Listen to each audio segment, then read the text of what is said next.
Welcome, welcome, welcome to the Monday stream. I hope everyone's having an awesome Monday morning. Hey Heat, how's it going? Hey Dark Knight, hey Memius, how's it going? Morning, morning. Alright. Well.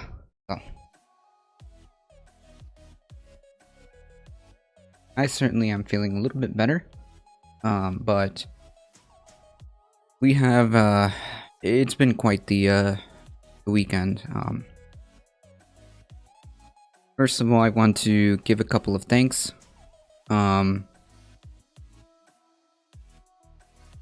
Wait, birthday. I'm gonna share you to 2IT Discord real quick. Thank you so much, I appreciate that. The cat hazmat? I've never seen that emote. Hold on, folks.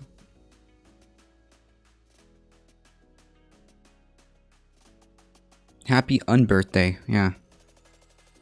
First of all, I want to thank, Idan Simpson for the opportunity to hang out and the interview. Idan Simpson has done phenomenal work. Just kind of like, phenomenal work, just interviewing different versions of the left and Twitch and content creators and things like that. Surfer Girl, how's it going? So I think that what he's doing is good, and I hope that he continues. So I do appreciate him. I do appreciate him having. Oh my goodness! Hey, Raid! Thank you so much, Surfer Girl. I appreciate that. Everybody, go check out Surfer Girl Philly. Awesome person. Thank you so much for the raid. I appreciate it. Morning, everybody. You guys came in at the perfect time to start. Morning. Oh, I see it now. Okay. Yeah,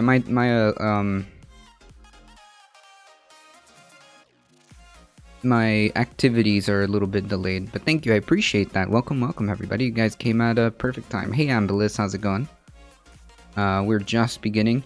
So yes, as I was saying, first I want to thank Idan Simpson. I'm an awesome person, don't boost my ego. Oh, why not? Huh? Why not? Thank you, I appreciate it.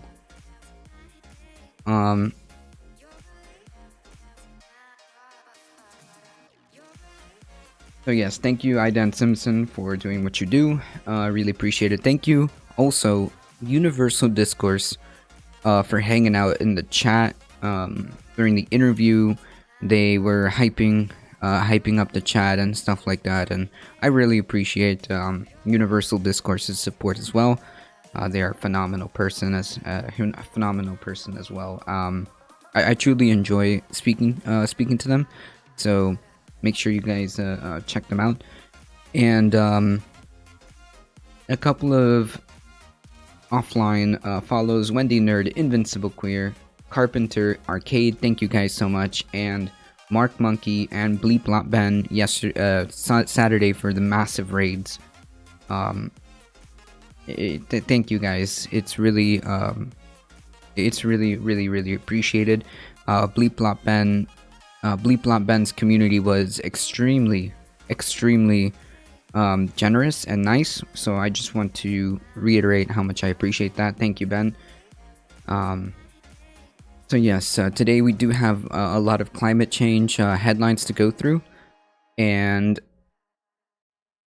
we do have a lot of climate change headlines to go through. I know it's been quite a rough news cycle. Unfortunately, there was yet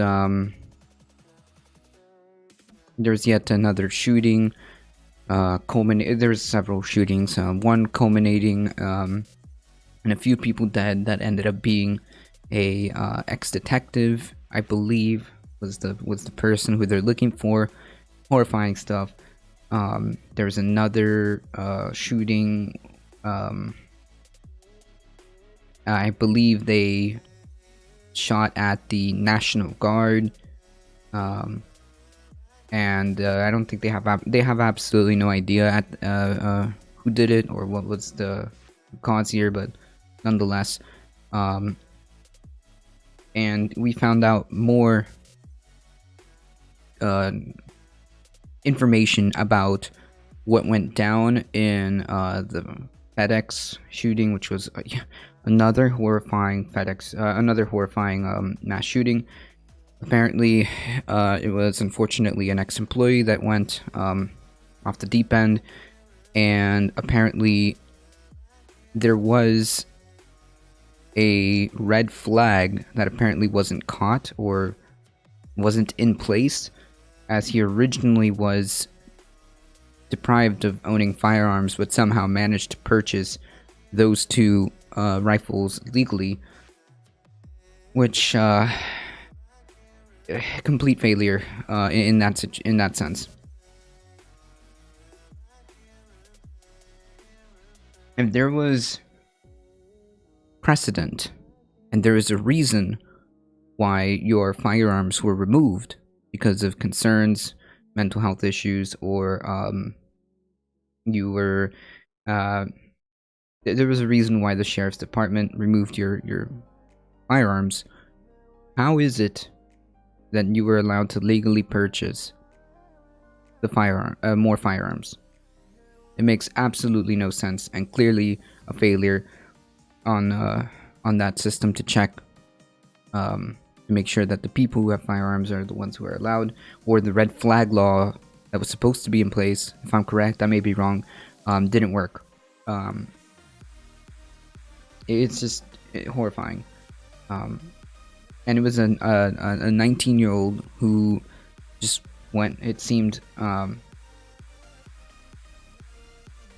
it just seemed like somebody who shouldn't have had firearms was able to obtain them, and that was the result, right?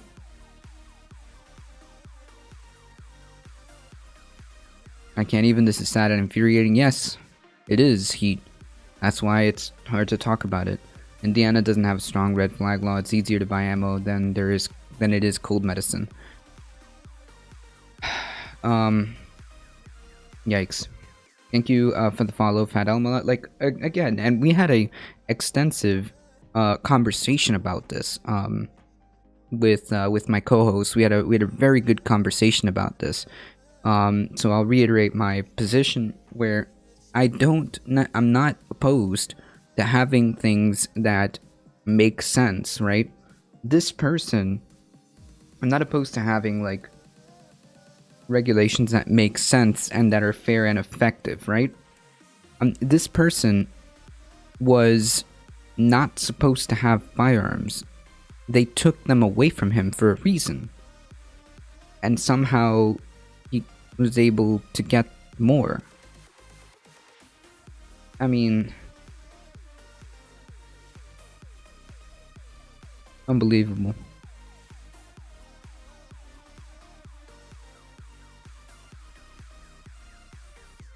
Unbelievable and sad. So yeah, that's the unfortunate violent cycle that happened during this weekend, I believe. Just horrifying stuff. Morning, Chai. How's it going?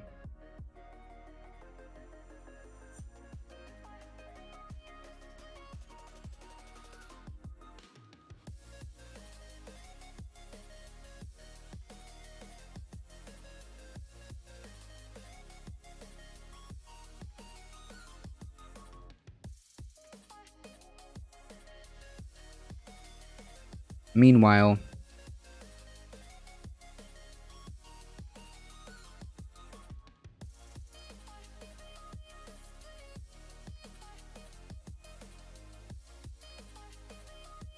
we have this nonsense.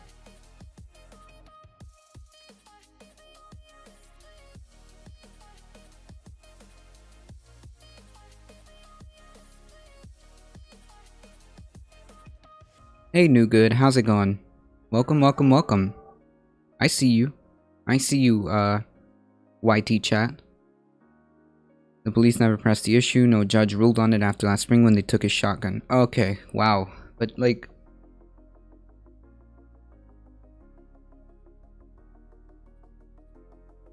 There's precedent. Like, there's precedent as to why this person. Thank you for the follow, Renegade. There's precedent as to why this person was not supposed to have firearms. How did this not, like... I mean, it's sad, to be honest. So yeah, at this point I'm shocked when I wake up and there isn't a shooting or a mass shooting. Yeah, it shouldn't be that way.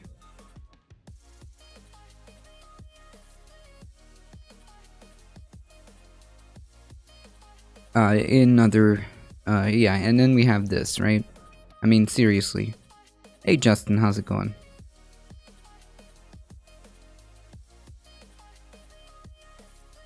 And then we have this complete disrespect, I think, to be honest.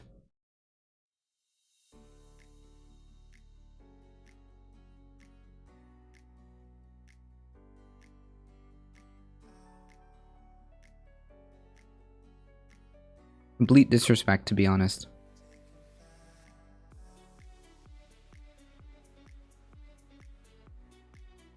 How much taxpayer dollars did this cost? Just curious. How much taxpayer dollars did this cost?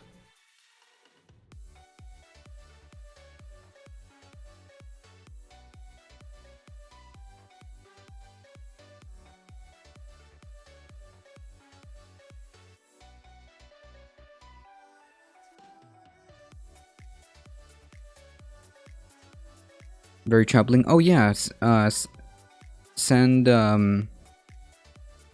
send that to the Discord, or you can send that by whispers.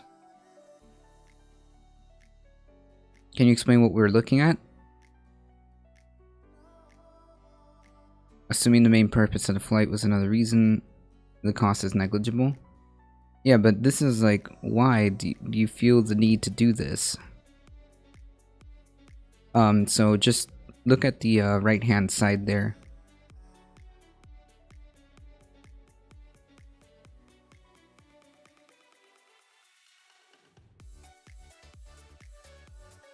Was making a coffee. Nice. Hey Cheeto Dre, how's it going?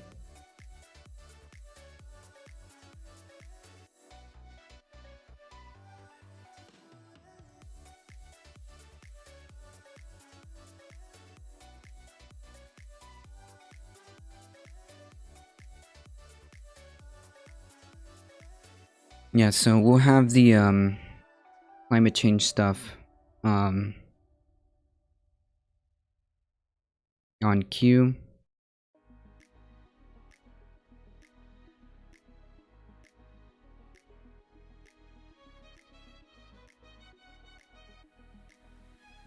Now, this story isn't necessarily new, but it is, I think, important.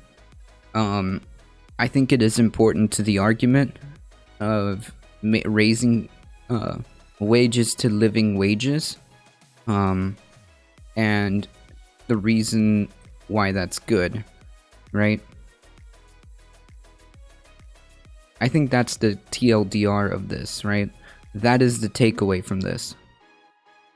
I see CBD, but I missed it. Was that done with a marker? Oh, so that was the flight pattern, Memmius. They literally did that with the flight pattern. The lines, the yellow lines are the flight patterns.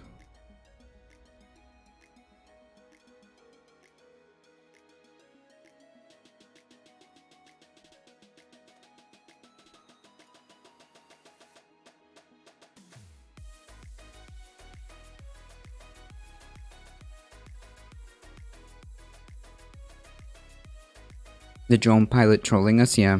I think the issue is our taxes aren't being spent on improving things in the community, but are instead going to the police and her community. Why not fund public libraries more? I mean, I agree. More centers to build homes for the homeless. It's systemic racism and white supremacy. Well, I think that, like, I think that there's a point there. In order to improve things, I think that the focus should be on making sure that people have food, housing, education, and healthcare, right? I mean, I think that if we move in that direction, a lot of these things are alleviated. I mean, crime, if you're worried about crime, the majority of it, well, a good piece of it, is correlated to poverty, is equivocated or correlated, I should say, to poverty. Why not focus on that? Why not give more resources to actually rooting out the issues at the core?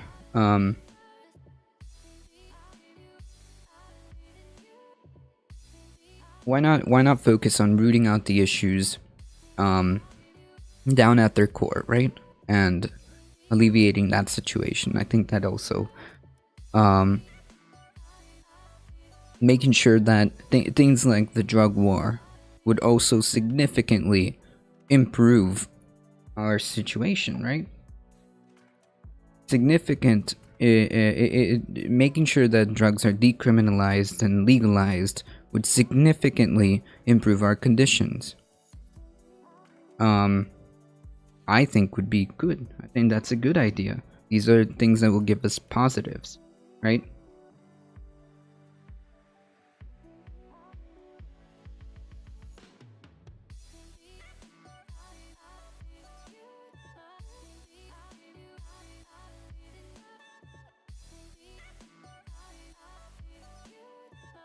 VIP heat, true. Oh yeah, that's right.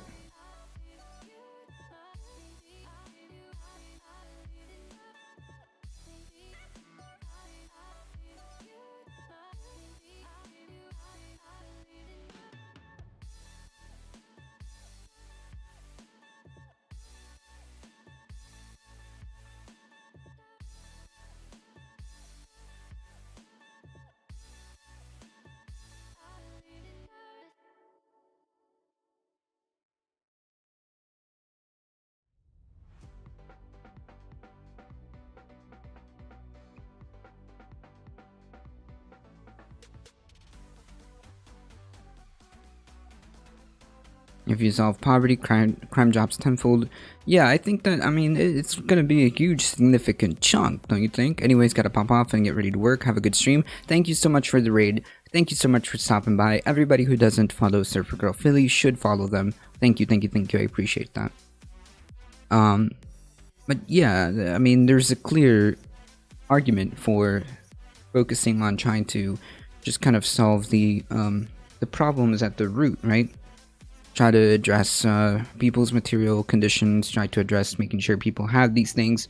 I don't see really why we can't focus our attention on these things.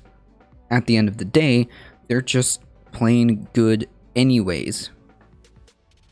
They're just good, right? They will only do just good. If people have healthcare, that is just plain good, and it's the right thing to do, and it's more economic.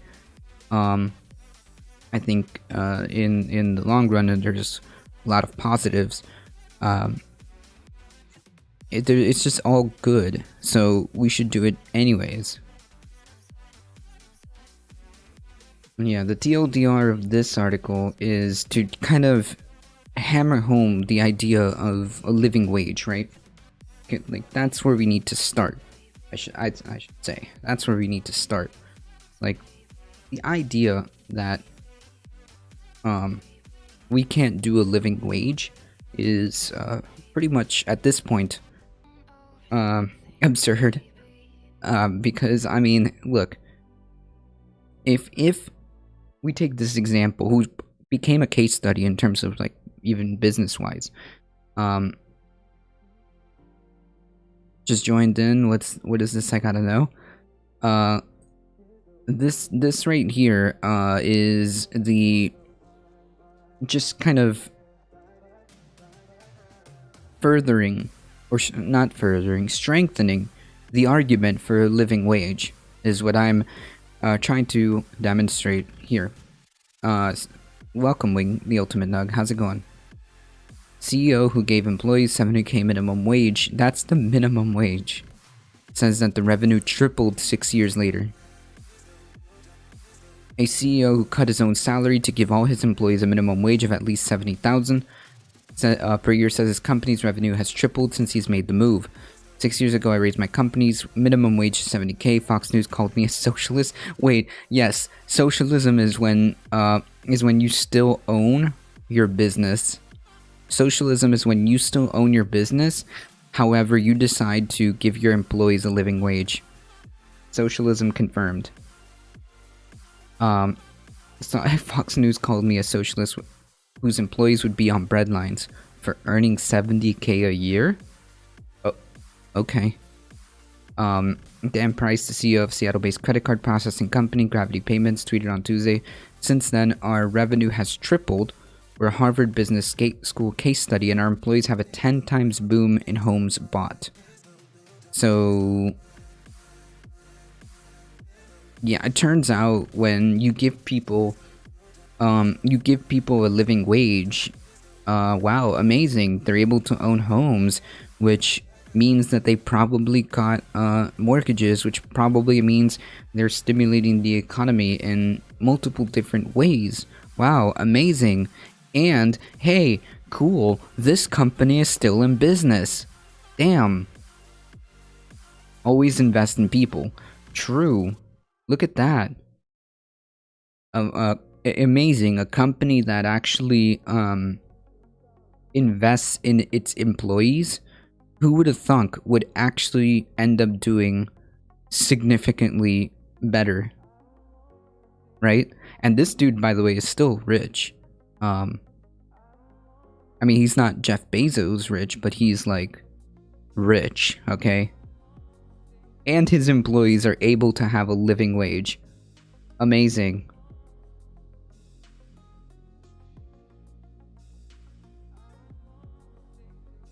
Those breadlines must be hella more expensive than Walmart's breadlines, or maybe they mean Walmart. Yeah. I mean, there's no reason why, if a company like this is able to provide a basic living wage, that should be like the norm, right? That should be the norm. Walmart can absolutely afford a living wage of this manner. McDonald's can absolutely afford a living wage like this. Price said that since creating a 70,000 minimum wage for his workforce has grown by 70%. Ooh, wow. And his revenue tripled. The company's customer base has also doubled. Yeah, damn. The CEO has appeared, so it's not just like, it's just good. It's just a good practice, right? Not only is it the right thing to do, but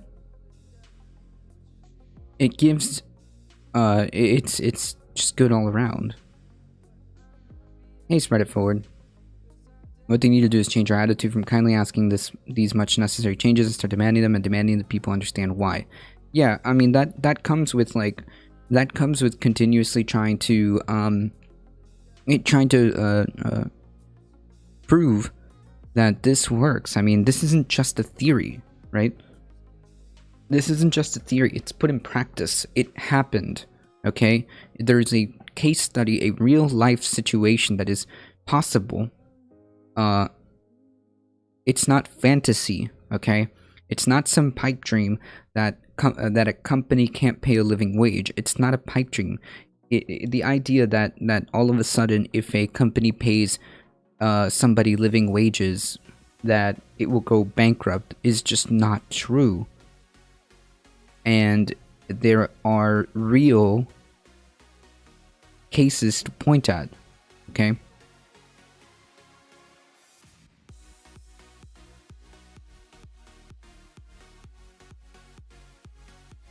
If you cannot pay your workers a living wage, you should not be in business. I mean, it's just straight up how it should be. Okay? If you cannot pay your workers a living wage, you don't have the capacity to sustain yourself as a business. Can I have a link? a link to this, yeah.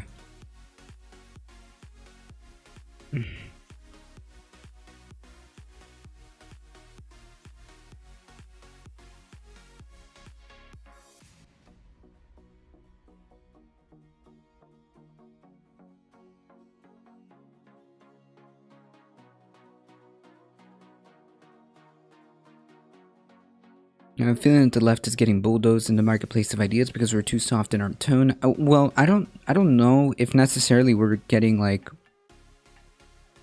if we're getting like bulldozed on like the marketplace of ideas, because all of these things, if you just mention them, not mention any like more whatever, if you just talk to people, I think the majority of people would be in favor of raising wages, right? I mean, if you talk to people about healthcare, they feel like that is something that it should just be, right? They understand that there are problems. So I think that the ideas are there. I think that we do need to rework how we deploy our rhetoric, I think. And yes, I do agree, we don't need to turn into authoritarian elitists. That's true, 100%. I mean, some people are living it, spread it forward. Some people are living it. There are alternatives. I think that that's where we come in, right? We have to be very, very, very good at convincing people and just convincing people of what they already want, right? Like, people want raised wages, all right? People want fair wages. People want healthcare.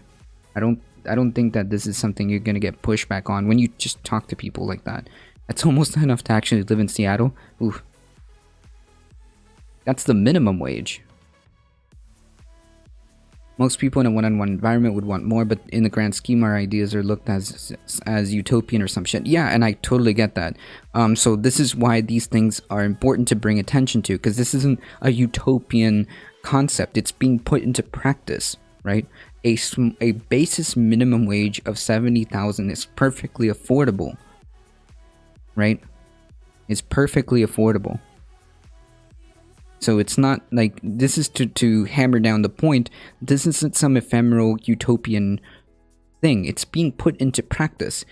So I often bring up, like, when I talk about like, oh yeah, let's just make sure people have food, housing, education, and healthcare. Like, oh, so you just want some utopian like stuff? No, there was actually pilot programs introduced in different countries, and more notably Finland. And it had massive success rates across the board. So it isn't a utopian just thing that can't happen, or it's just like, oh, it's just impossible, guys. No, it's happened, and it's shown real, palpable results. It's a real thing. So that's why I think that stories like this are important, not because of, like, you know, the sea or whatever. The point being is that it is possible. We can't get mass media acknowledgement to a degree. Yes, that is very true. Ain't no way you're gonna have this on spread plastered all over the news cycle. You might get one story and that's about it. But yeah, that's our job. Hey, we got the interwebs, we got content creators. We got to get the word out that this is possible. A better alternative is possible.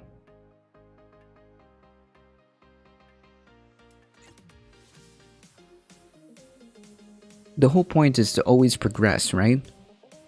Like, the whole point of society is to always progress, do better. Okay? It's not to stay stagnant and say, well, this is the best we got. Like, no, we can do better. We have a lot of wealth and a lot of resources. We can do better. Okay, we can work to get people you know, healthcare. We can work to make sure that people aren't homeless. We can work to make sure that people have food. I mean, it's embarrassing that there are people who go, the amount of people that go hungry in this country. We can do better. No problem with paying for the most massive military and bank corporations. No problem with paying for the most massive military and bank corporate bailouts, but when it comes to helping people survive, where's the money coming from? What do you do with that? I just basically say like, hey, me, I pay taxes, you pay taxes. Do you not work hard? Because like usually the people that have this like idea, not idea, but this mindset are usually like more on the right. Usually are like, well, I'm a hardworking individual. Whereas like, okay, yeah, you are. Don't you work 40 hours a week? Don't you work, well, sometimes even 2 jobs? Shouldn't you get something out of that? Wait, don't you pay taxes? Wait, shouldn't you like get something out of that? I mean, you pay taxes, do you not? You should get something. Healthcare. Isn't the government supposed to work for you? Like, isn't that the point of government? The government is supposed to, like, be public servants for the people, of the people, by the people. Is that not what the whole, like, thing was about, supposedly? It's kind of weird that you're, like, asking who's gonna pay for it when nobody bats an eye at that. Ammius, you know, that's what I would say.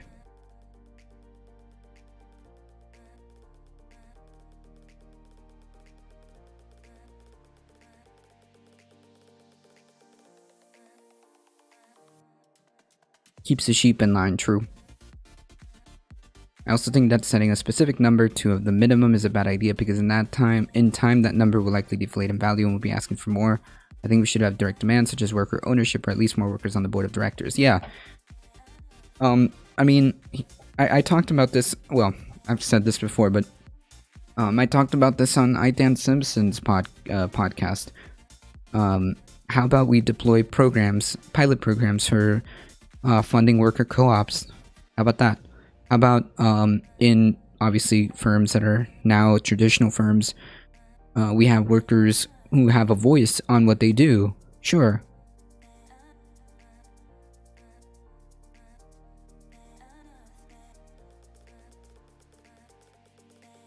Sure. I mean, wouldn't it be nice to have like an alternative? Or isn't the idea to always test, always innovate, always invent, right? Even though, I mean, worker co-ops isn't really like a new concept, obviously, but to us it is. Shouldn't we innovate and try alternatives and see what that does?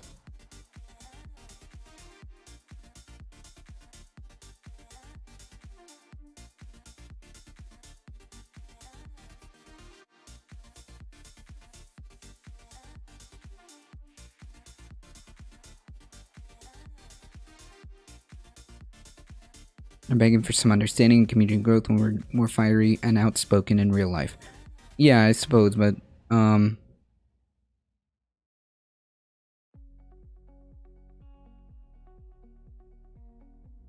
we're simultaneously ravenous anti-divers and soy boys. Yeah, no. I think that maybe we're talking past each other.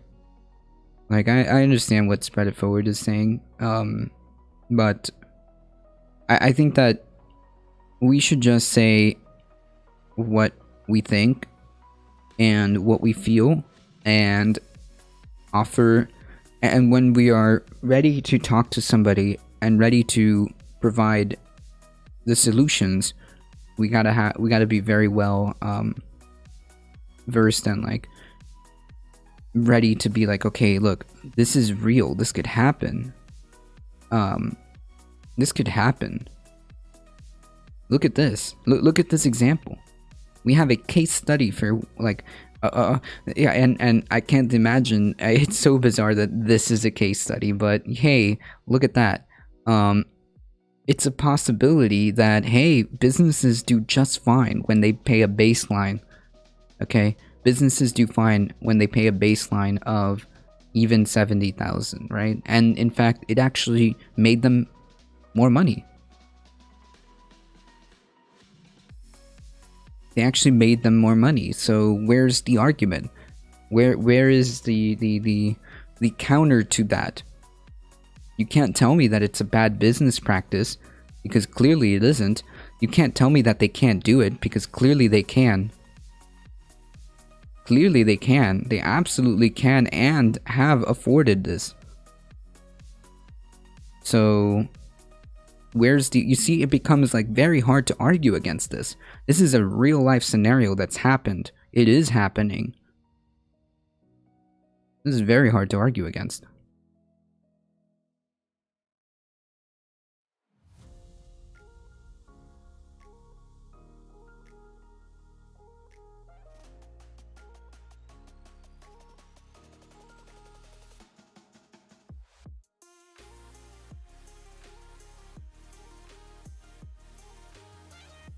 That's right. You see, that's what I'm saying. Like, I think that it was just a simple like talking past each other, because I do see what Spread Forward is saying. The problem in society is that the idiots are cocksure that more than more intelligent are full of doubt. True. True.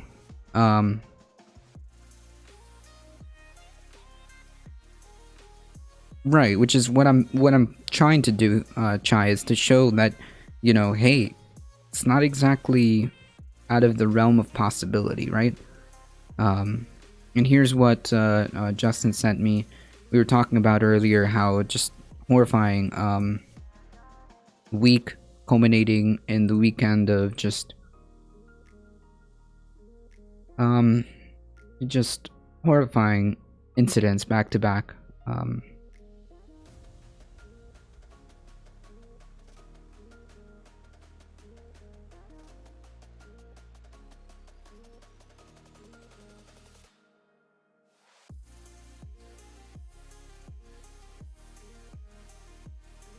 Yeah, so that's what we were talking about earlier at the intro of the show.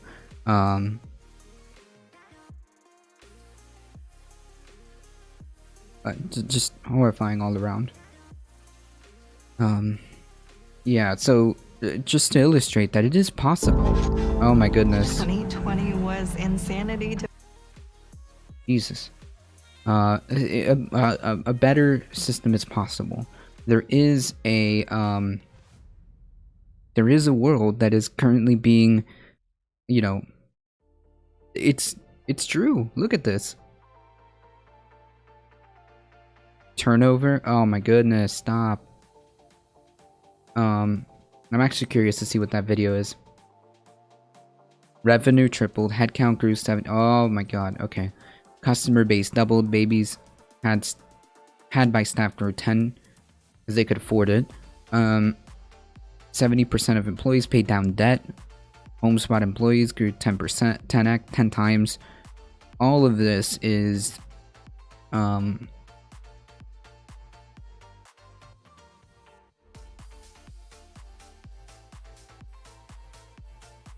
of this is to illustrate that it is possible. A minimum wage of 70,000 guaranteed.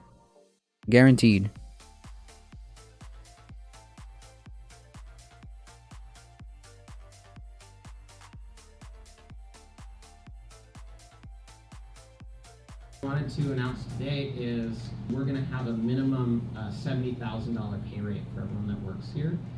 Have you seen the CEO of the Seattle-based company who raised the minimum wage at his credit card processing company to $70,000 per year? Lunatic of all lunatics, Dan Price, CEO. This guy. Nice meme. I thought it was a Twitch ad. Yeah, true.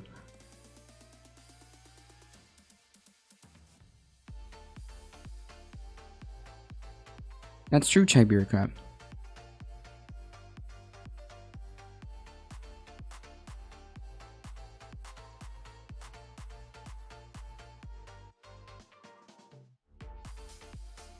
This guy. of gravity payments. I hope this company is a case study in MBA programs on how socialism does not work. Yeah, so like as the definition of socialism is when the CEO raises his wages. Socialism confirmed, folks. Because it's going to fail. Thoughts on this guy? Personally, I think he's a socialist, but This is the man who's doing Again, a capitalist. A capitalist dude who owns his own business. It isn't owned by the workers or anything like that. Is a socialist.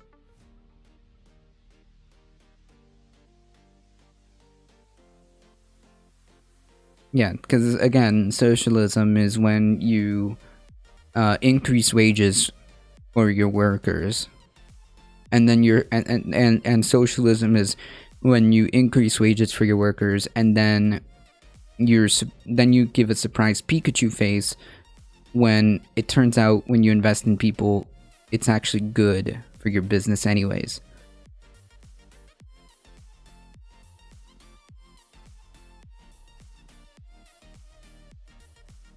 Hey Memo, hey Grum, CEO, Socialist Drew, hey Gaming Mind, how's it going? Welcome. Haven't seen you in a while, hope you're doing alright.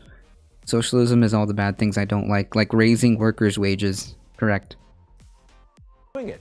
Are you a socialist? Well, look, I don't support a minimum wage increase because Wait, it's a wait, he didn't answer. Hold on, I would have liked to hear him answer that.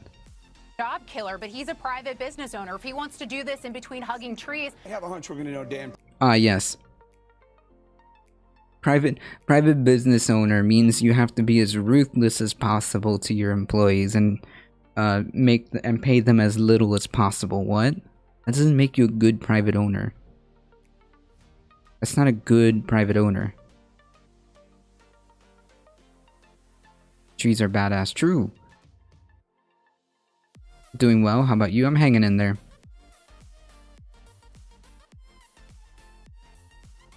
Price for a really long time. But the 130 employees of Gravity Payments, I think they're going to be on the welfare line soon. I think they're gonna be. He's pretty foolish. I think he's pretty foolish. Damn. The whole world pretty much was against it and said we would fail. People started having babies, buying homes, paying down debt. They got healthier. Multiple people lost. Yeah, I bet, because if you have the basis of basis,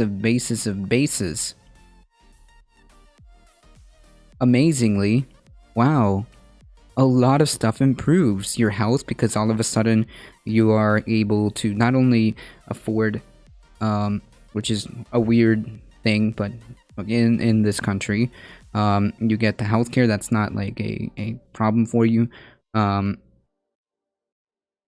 You are not stressed about where your next meal is going to come from. I mean, you got your bases covered. Yeah, your health, your happiness, this is all just good to have people make sure that people are taken care of. It actually produces. It actually has a positive effect. Right there, true. Right, basic economics is when I try to shaft my employees as hard as possible and then complain and then complain when my business doesn't do well. Or have a high turnover rate, or am constantly on the news for having poor working conditions. Links are back. They are.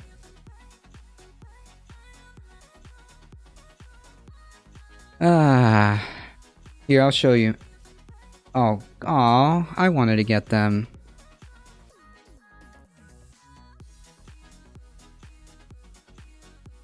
Aw. Yeah, the VIPs can post links because some VIPs I know I've put up some VIPs so that they don't have to if you're a trusted VIP, you good. I didn't even see it. Me neither. Shout out Lefty and Mike. Yeah, like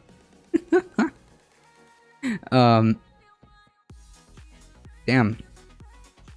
I guess I get to keep talking. And they get to I guess they get to go try to test their luck in other channels or whatnot. I don't understand, like, what is exactly the what is exactly, I mean, you should have the ability to post links memo. Yeah, they should. If they're not banned, they should. Did I? Yeah, just ban them. I mean, like, listen, if you're like coming here to just antagonize people or just like to say shut up or whatnot, like, why are you even having the, what is the impetus? Like, just to get a rise out of people, just to make more? I don't know. It makes no sense. Yeah, I can see it. Like, dude,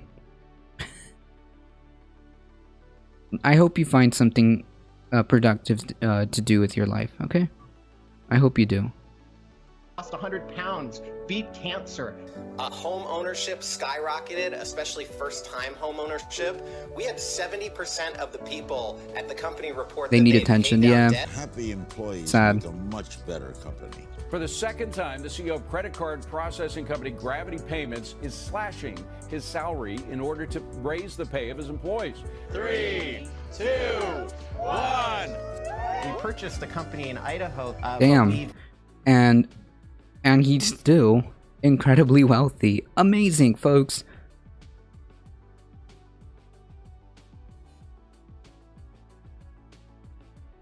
Wait, Cheeto, I think I'm gonna have to give you VIP.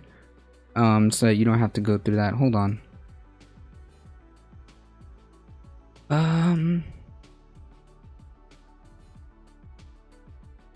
And he looks like Jesus.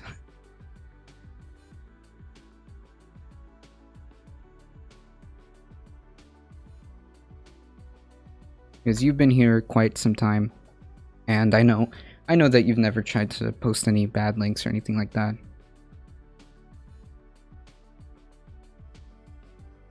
Oh yeah, true. No, you're right.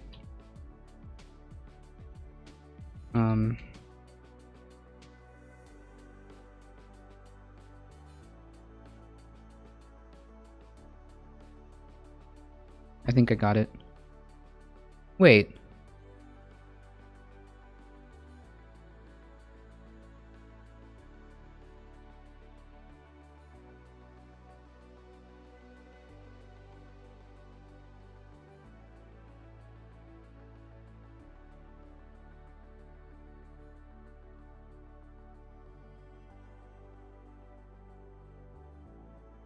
There we go.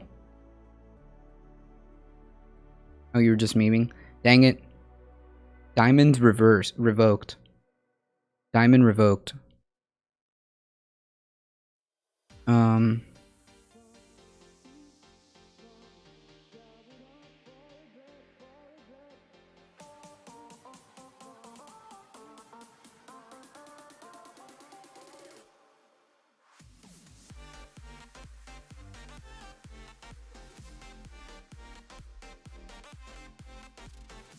To protect the US and defend the US and allies. Interesting.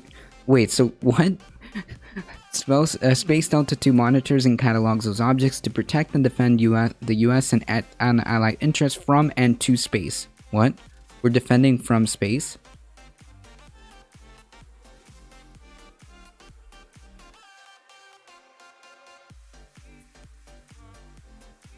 Then look up the definition of deep space.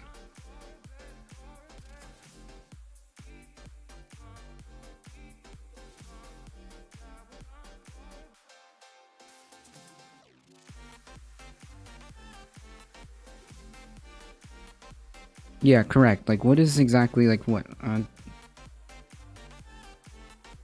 No, not the movie.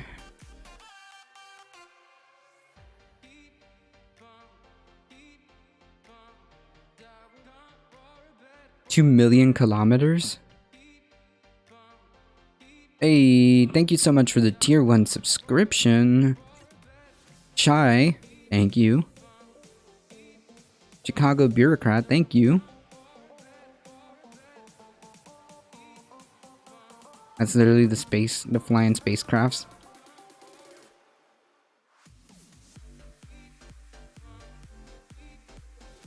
Iconography of patches are important.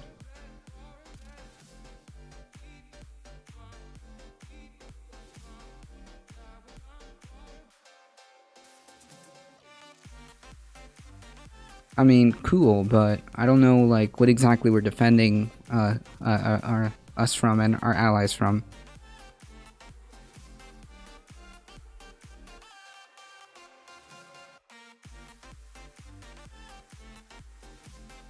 We literally have the ability to take ET home. Hey, we finally did it, folks. So I say this because I saw Craft in Colorado. Wow, interesting.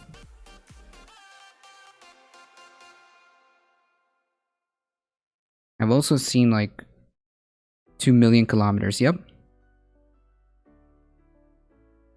If it's aliens, great. Yeah, I for one welcome our alien overlords, okay?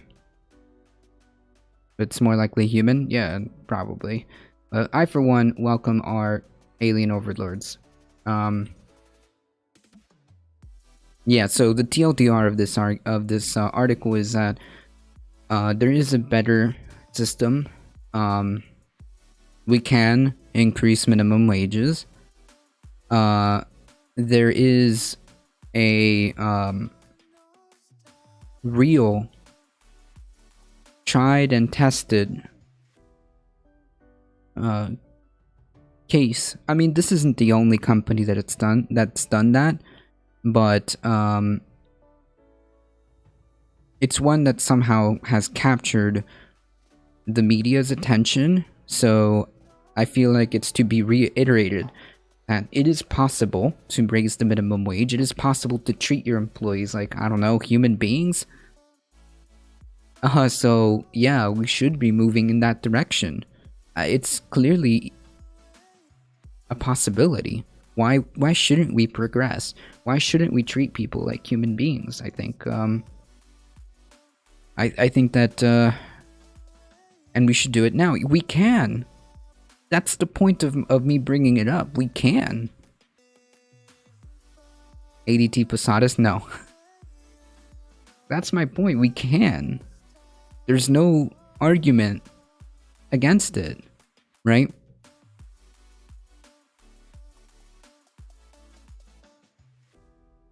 I know I'm agreeing with you. Gotcha. Yeah, like yeah, exactly. The point being is we can. We should be demanding this from others. You know what? This is why it's important to strengthen unions, and this is why I think that strengthening unions would probably be a good way of achieving this.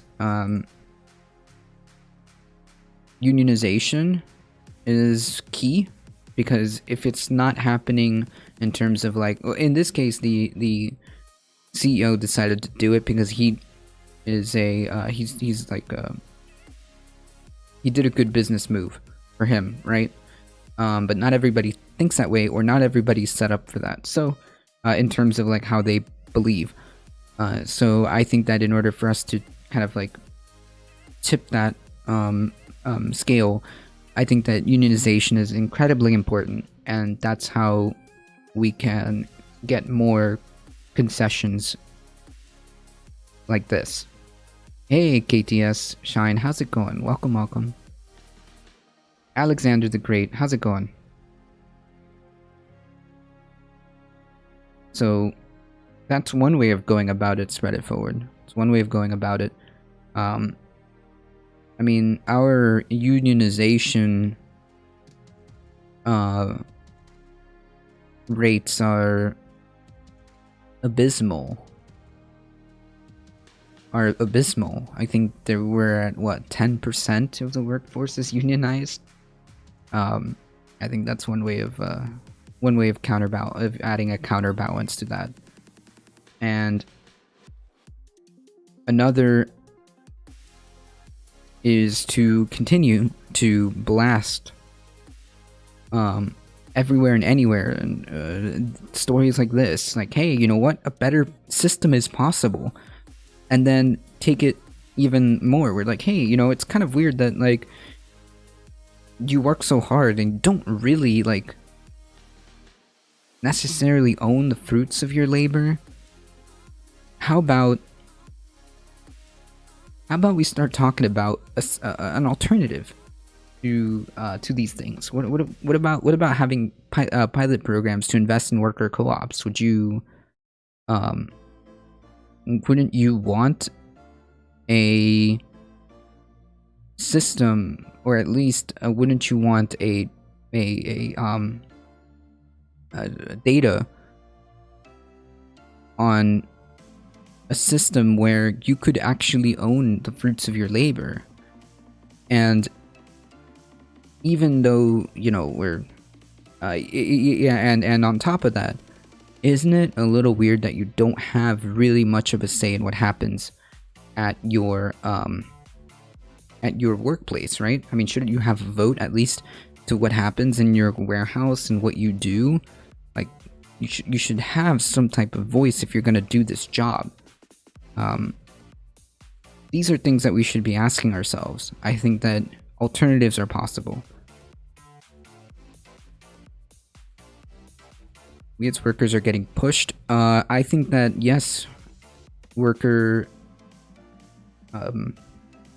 labors is being pushed simply because I think that, honestly, we don't have a lot of unions. We don't have the labor laws that we have in place aren't always being enforced. The NLRB is pretty toothless. I mean,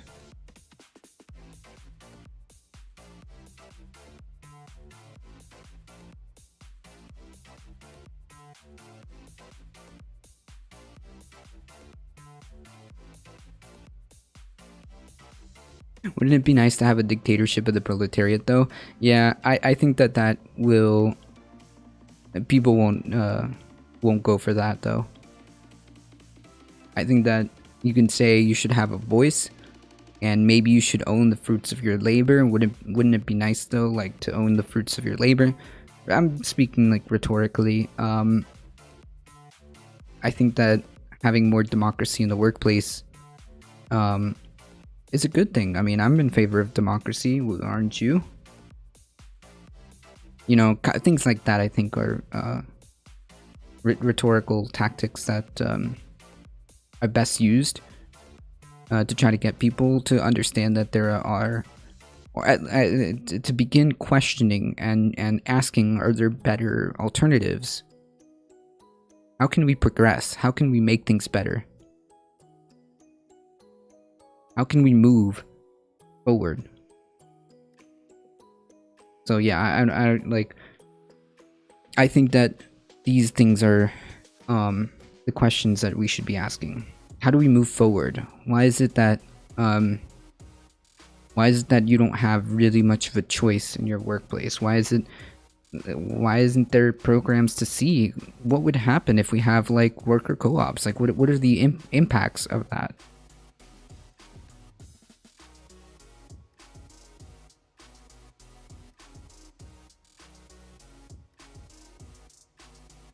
I think that in the meantime, the best thing that we can do in the here and now, I think that the best thing that we can do in the here and now is to get as many people on our side, and I think stressing unions are one of the ways we can move forward. I think in the here and now is to increase unionization.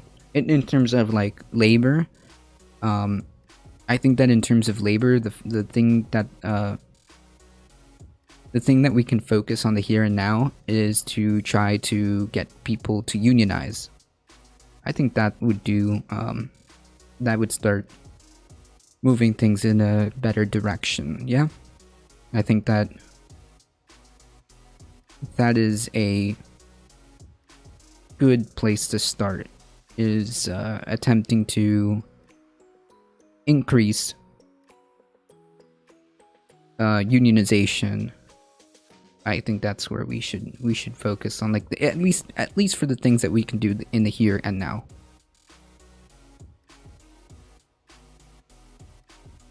So unfortunately, this has been a story for quite some time, but this person here, Alexei Navalny, is in dire straits health-wise. I think at this point he is currently in the hospital, which is very sad. Very sad. Jailed Kremlin critic Alexei Navalny has risked cardiac arrest at any minute as his health has rapidly deteriorated. Doctors warned on Saturday, urging his immediate access to Russia's most famous prisoner.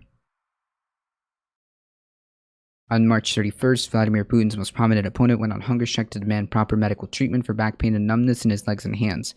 On Saturday, Joe Biden added his voice to a growing international chorus of protests at the treatment of the activist, describing his situation as totally unfair. I mean, yeah, you can't jail political opponents like that.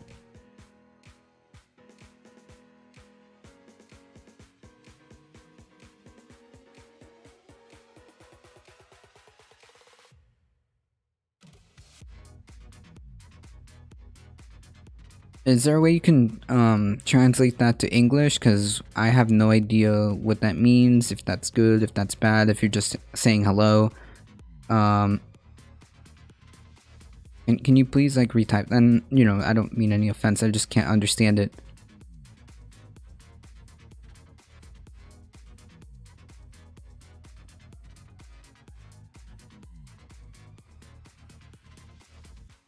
Wait, what? What does that even mean? As we get real-time translation? Alright, dude, if you're just coming here to troll, just ban them.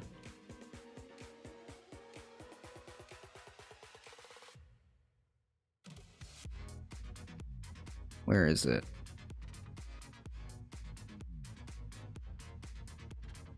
Oops. Wait, did I hit the right person? Oh, okay, cool. Did I get him? Oh no, Darknet got him. Yeah, I know, Wing, I know. And that's why people get, you know, I never understood that. Sometimes, like, when people, when I have to do this in, when I have to do this in MR,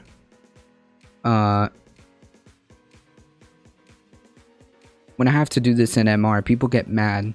Like, hey, you do know that streamers can get banned for failing to moderate chat. Like, because, like, sometimes they'll be like, well, you know, actually they didn't do anything against TOS. I'm like, well, you guys are. You guys are. I don't, like, sometimes people get mad when you ban them or not, or you time them out for something TOS, or you delete their message for TOS. Like, dude, you can get banned for failing to moderate chat. So gotcha equals goodbye. Okay. Very weird. Like, maybe they were pro Navalny. I don't know, but, like, okay. If they can't, like, translate that in English, how do I know that it's not bad or it's not a slur? Like some people were saying, Cheeto was saying there's an F slur in there. Oh, I think that meant goodbye. Okay. Yeah, so cool. Thank you, guys. Thank you, Darknet. Go back to cheating. Is CSGO. Oh, go back to cheating in CSGO. Lol. Okay. Navalny was in prison in February and is serving 2.5 years on an old embezzlement charges in the Penal Colony town of Pokrov, about 100 kilometers east of Moscow. Navalny's personal doctor, Anastasia Vasilyeva, and 3 more doctors, including cardiologist Yaroslav. Okay, I'm not going to be able to pronounce this. Sorry. Ashikimin have asked prison officials to grant them immediate access. Our patient can die any minute. Yeah, so not only is this dude, like, not only did this dude barely survive a poisoning with the Novichok nerve agent, But he's on a hunger strike, which is not good.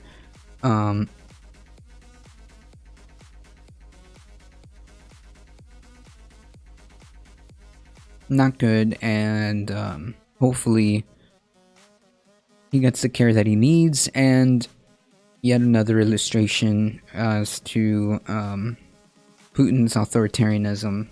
Not good. Not good.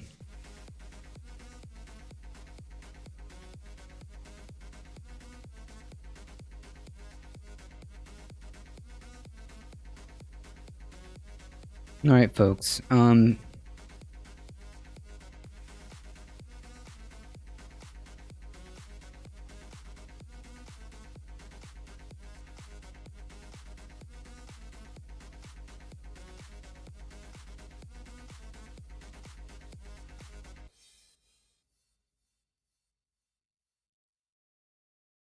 Unbelievable.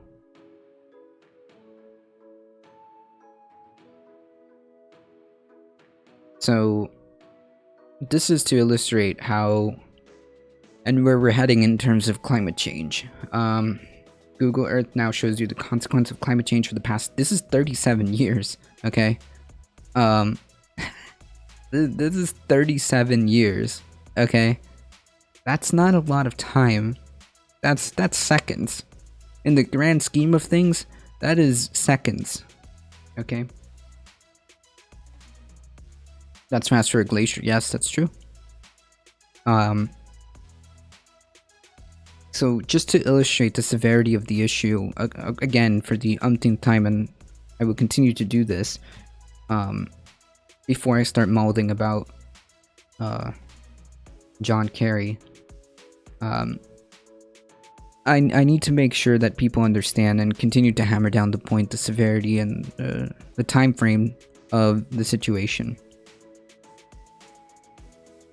Google Earth gives you a fascinating 3D tour of the planet in your web browser, and the app's newest feature lets you look back from the current day all the way to 1984. Yes, so you can see how climate change has changed the face of the Earth over 37 years. Google itself has highlighted a few areas in particular you might want to check out: the retreating Columbia Glacier in Alaska, for example, or shifting coastline around Chatham, Massachusetts. You can see city rises and forests disappear in the blink of an eye through your laptop. Yeah, because that's literally, in the grand scheme of things, what it is. 37 years is, for all intents and purposes, seconds. And we get different illustrations, as we were showing here.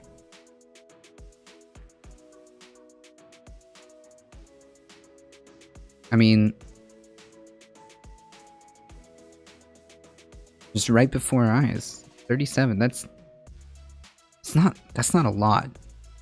That's not really a lot, okay? That's happening in less than a lifetime, in like a third of a lifetime. In a third of a lifetime.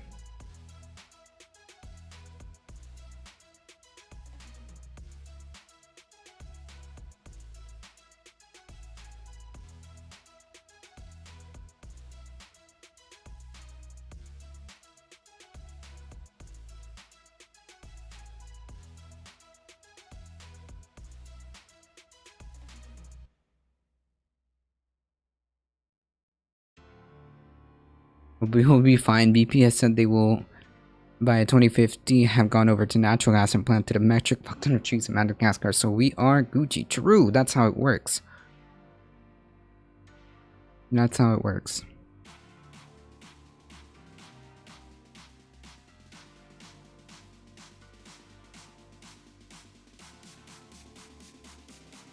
Look at it.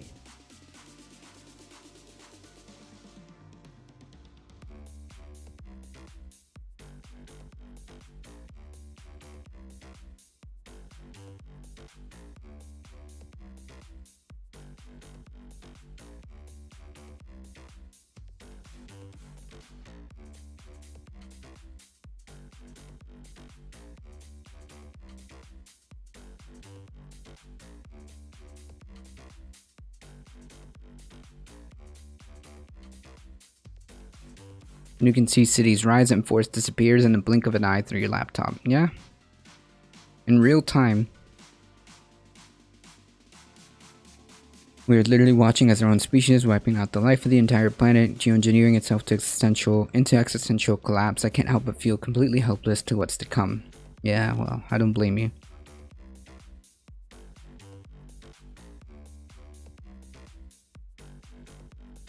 You can also access more than 800 highlight packages that Google has put together by visiting this page in your browser. See ice flows retreat, solar farms expand, river change course, lakes dry up, and much more in either 2D or 3D. Our planet has seen rapid environmental change in the past half-century, more than any other point in human history, writes Rebecca Moore, director of Earth Engine and Outreach at Google Earth. Many of us have experienced these changes in our own community. I myself was among thousands of Californians who evacuated from their homes during the state's wildfires last year. For other people, the effects of climate change feel abstract and far away, like melting ice caps and receding glaciers. The new time-lapse feature makes use of some 24 million satellite photos gathered by Google Earth. Data from NASA and USGS, European Union, and European Space Agency was collected along the way. Jeez.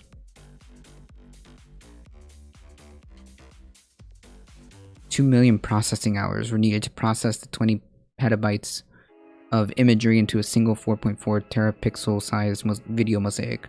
Jesus. That's a lot of info.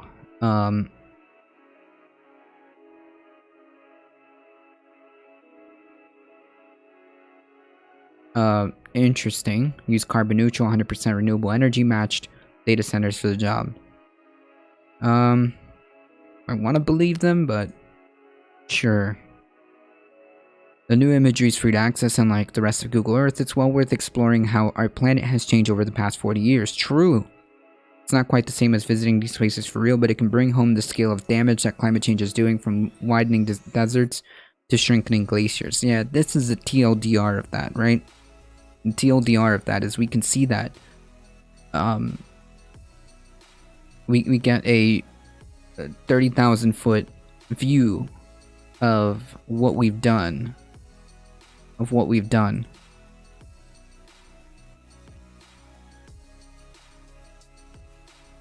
Carbon neutral, some buzzword, planting trees or some shit doesn't mean anything. Yeah, that's why I was like, I want to believe them, but I don't know.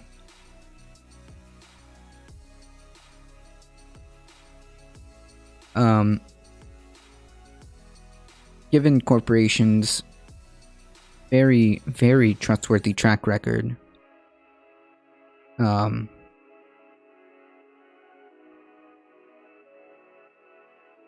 just looked up my childhood vacation spot in Polly Island, South Carolina. It looks like it's eroding away and they've been trying to fix it. Kind of makes me sad. Yeah, it should make you sad, it should make you worried, and it should make you want to do something about it. Does it not? Does not watching this in real time, in front of your eyes, does this not make you want to do something? Hey, here's a couple of cool things. How about we make sure that we build the political will to make sure that we do this. We turn the ship around before the more catastrophic projections become true, okay? Because it's already bad, okay? There's no avoiding that. It's already going to be bad. The point being is we want to avoid the more catastrophic scenarios. That's what we want to do. Or attempt to mitigate the more catastrophic scenarios. We don't have that much time to turn the ship around, okay? It should make you angry, it should make you sad, it should make you want to do something and be more involved in politics, right? There definitely needs to be a political will to do something about it. Just us by ourselves isn't gonna cut it. Okay?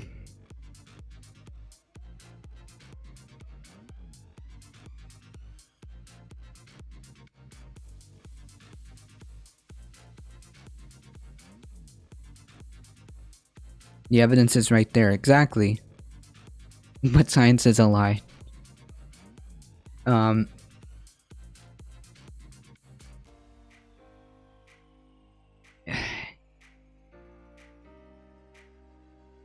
With time-lapse in Google Earth, we have a clear picture of our changing planet right at our fingertips. One that shows us not just problems, but solutions. I don't know what solutions this is showing us, but it definitely illustrates in real time what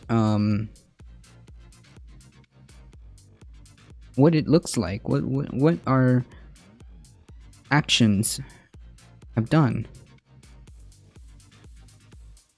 Alright guys, Biden and his climate team, including John Kerry, will save us by possibly reducing our emissions by 2030 by 50%, possibly. In 40 years, we'll all get electric SUVs. Yeah, we did it, guys. We did it. We did it. Let's be real, this is already the 7th grade extinction. Yeah, possibly. Yeah. Electric boats, true. Yeah, don't worry, guys. We got this.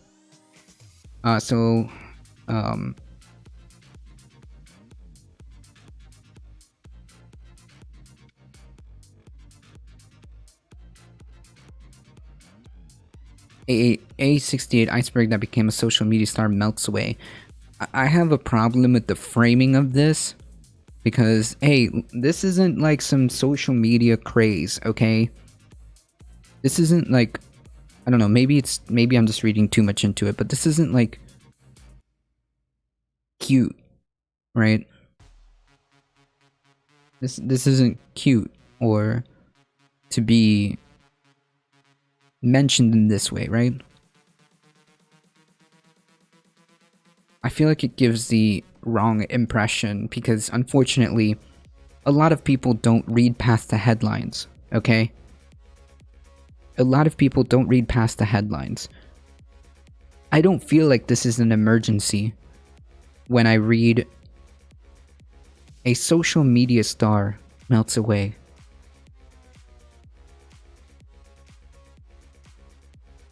Class time, hey. How's it going?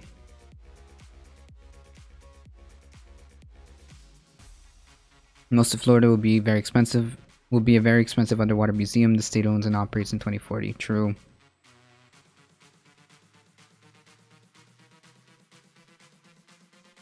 Good to see you too.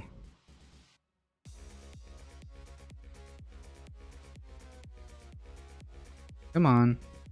There we are. It will cost $1,000 for 2 hours. Yeah, that's the innovation. The capitalist innovation right there. Florida Merman. There you go. How's it going, Carlo? Carlo Marx. Florida Merman. True. That's our future. But yeah, I think that, like, since, like, again, a lot of people don't read much past the headlines, I feel like this is taking away the severity of it. The real headline should be, holy crap, an important, like, iceberg is now dumping, is now freshwater into the ocean. This is a problem. This is a huge problem. A68, as it was known, covered an area about 6,000 square kilometers when it broke away from Antarctica in 2017. That's like a small country equal to a quarter size of the Wales. But the satellites show the megaberg is now virtually gone, broken into small, countless fragments. By the way, this was in the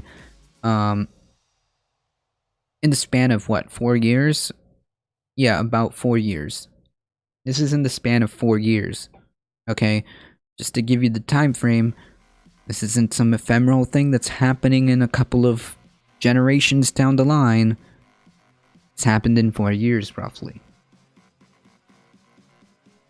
The satellite shows the megaberg is now virtually gone, broken into countless fragments that U.S. National Ice Center say are no longer worth tracking.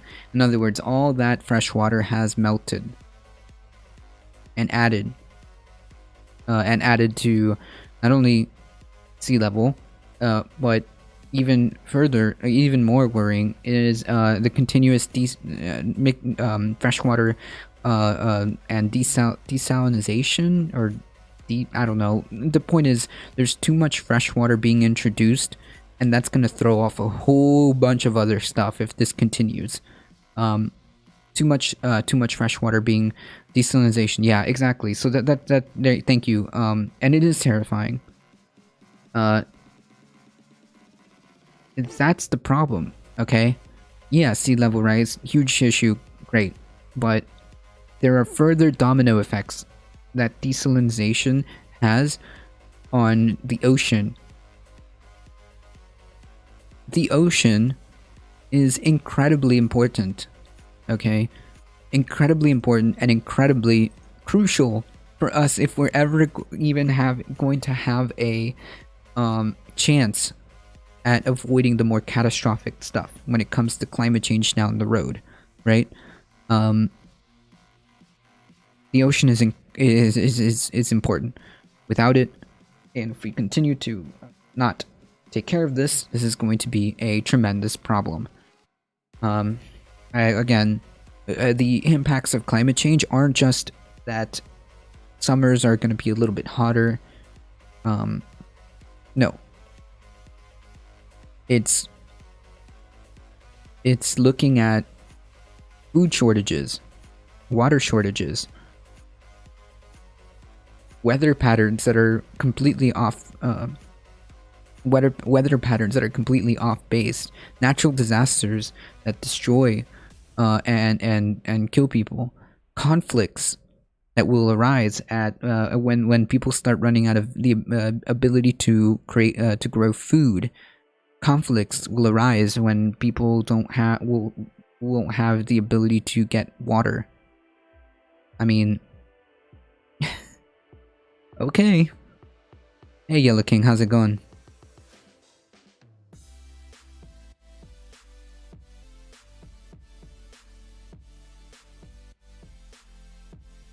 This is the future if we don't turn the ship around. With the worst catastrophic scenarios are going to look like that. Constant conflict, food scarcity. People are going to not be able to grow food. Fresh water is going to be it's already tough as it is. We do have a water problem. That's just going to be exacerbated. We're going to have massive climate refugees. We're going to have massive destruction due to natural disasters. I mean, this is all bad. Things like this are already happening. What I'm saying is that's going to be the new normal and worse as time goes by. Not bad, you? I'm okay. I'm about to start molding.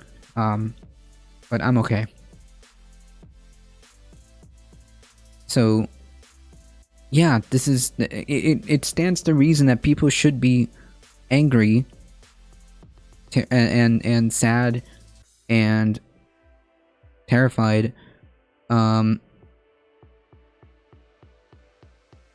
do something. Like, we have to gather the political will, get the word out, get as many people to understand as possible, and build the political will to build pressure.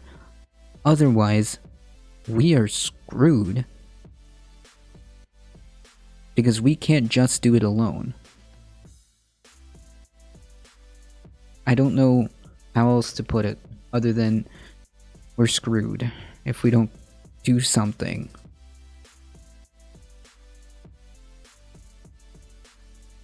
Alright, I'm gonna mentally prepare myself for this. But the simple reality is no one nation does this alone. Even if the United States went to zero tomorrow, or the UK did, or Europe, the fact is that China, which is almost 30% of the world's emissions, other countries, India, Russia, Indonesia, Japan, there are a lot of industrialized countries that are contributing to this challenge. Hey, if we don't get our shit together here, how are we supposed to stand on the world stage and then demand that they do the same too, first of all? Second of all, you need to figure out a way. It is true that an international coalition is necessary, but basically what you're saying is shifting the blame around. Okay? When we have responsibility to... Europe isn't a country? Oh, true. I wonder why China nowadays, maybe because the US outsourced so many factories there. Yeah, probably. The point being is we can't have a leg to stand on. We can't have a leg to stand on if, number one, we can't get it together ourselves, and as supposedly being like the world leader, the one who has more influence, the one who has more resources and wealth, isn't doing it. Why would the rest of the world even attempt to have a talk about climate change? Why would anybody look to attempt to solve climate change and be like, well, the US isn't doing fuck all? So that's number one. It is true that we will need an international coalition. That is true. But you need to be able to get your house in order for you to be able to say, hey, listen, all of these like nations and just get an entire international coalition together, be like, hey, look, this is what we did and are doing. We can help you do that too. Okay? This is what we are doing, and this is what our plan is. It's in action. This is the results. Now, how can we help you get there? What is it that you need? Do you need resources? Do you need money? Do you need technology? How can we help you get there? Okay? How is he even qualified for? He's not. He's a diplomat, but has no like real climate science behind him. Like, his job is to diplomat, right? What should happen is he should have a team of climate scientists behind him. That's what should be happening. But my point is, Jordan Peterson of climate change? Oh no. Get that house in order and pick up your... Yeah, exactly. Clean up your country. But the point being, but in this case, it does happen to be that this is a perfect... I mean, I guess we just stumbled upon that accidentally, Callow, but the point being is we need to make sure that not only as part of responsibility, because we do have a responsibility in this, but how are we supposed to tell the international coalition that we're trying to build, according to John Kerry over here, if we can't even have a plan? We don't have a plan here, okay? We don't have a plan. We don't have a serious talk about how we're going to move away from fossil fuels. We don't have a serious talk about how we're going to reduce carbon emissions, take away plastic, replace plastic, talk about how we're going to adjust our economy in terms of like, hey, you know what, this is unsustainable. Maybe we need to move away from planned obsolescence by adding regulation or whatever it is that a plan. Jesus Christ, is that hard to ask for? We can't sit on the international stage and say you need to do this, or shift the blame and say yeah. I know that we have X percent, but hey, have you tried looking over there?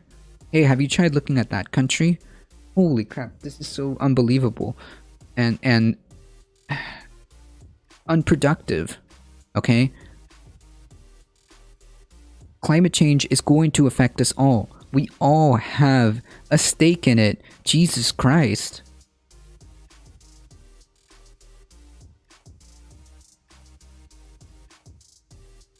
Unbelievable. This could be an amazing way to build new coalitions. Yeah, there you go. And be a leader in new technology. Sure, absolutely. Aren't we supposed to be? Where's the American exceptionalism here? We need that. We need that. We need to be the front lines. We need to be right there and saying, hey, we've got this plan. We have this. We have that. How can we help you? We need to be number one out there in front if we really want to like be consistent with this quote unquote like world leader status that somehow we've given ourselves.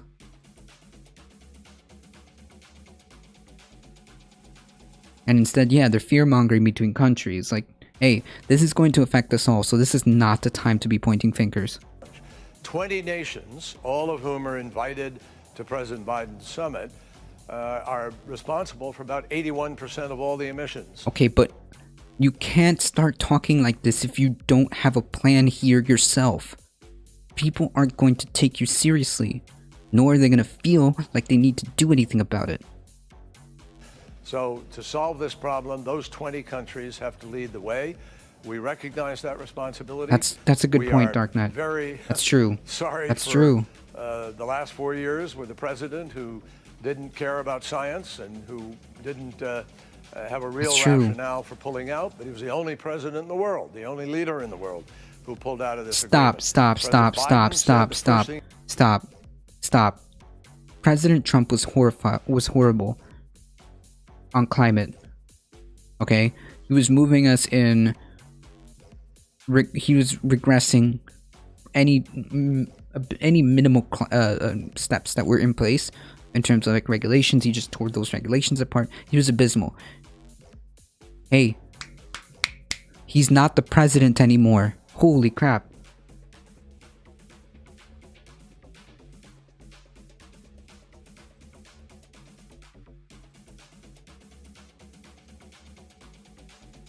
This is not what I want to hear. The thing about the thing that worries me the most about the Biden administration is this exactly. It's climate change, okay? And I've said this before, but this is my main concern with the Biden administration right here. This lull of complacency is not acceptable.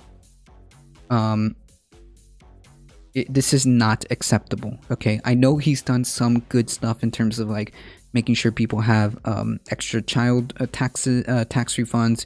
I know that he's given people like some small benefits. Okay, great. But this is unacceptable, okay? This is unacceptable. This is unacceptable. And this is by far one of my main concerns in terms of like the Biden administration, that I really hope and I need to see a complete 180. There's just no, this is not it, Chief. Sorry. I really feel like war is coming soon. Well, it is quite possible, as I was saying, that if things continue the way they are, as again scarcity becomes the normal, as people are literally dying to try to get water, this will lead to that is a perfect path for conflict to arise. So yes, it is quite possible, Darknet, that if things don't change, if we don't turn the ship around, that will be a new norm.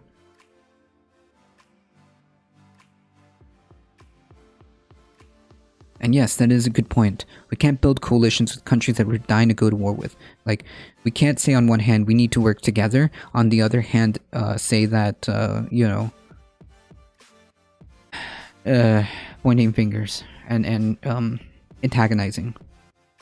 Our military budget went up. It always goes up. We're preparing for war with these countries while pumping more pollution into the air and water in our military venture cycle.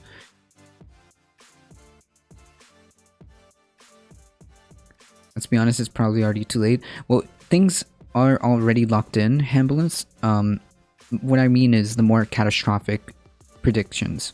What I want to do is avoid the more catastrophic predictions, okay? Unfortunately, we are already locked in for bad stuff, but what I want to avoid is the more catastrophic scenarios.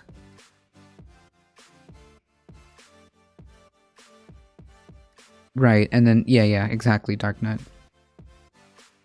This is incredibly infuriating. The thing you do as president is return. We've done that, and now with this summit, we're going to try and bring nations to the table to do what we need to do to get the job done for future generations. Bullshit. Bullshit.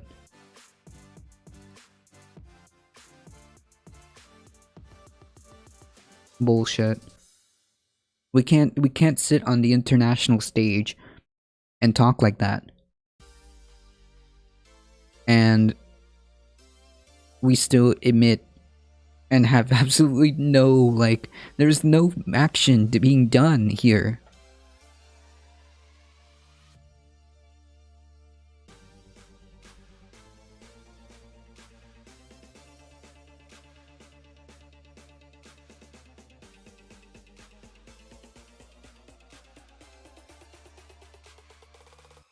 we went over an article about how they're thinking about making ecocide like a war crime or something like that in the Hague, in the International Court, because it destroys peace as one of the arguments, which is 100% true. But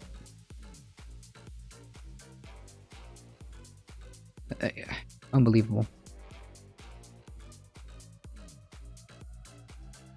Here's the article. The White House is hosting a 2-day summit on climate change this week, where leaders from 40 countries will discuss plans to cut greenhouse gas emissions and ultimately reverse there's no reversing this. There's mitigation. Like, just to be clear.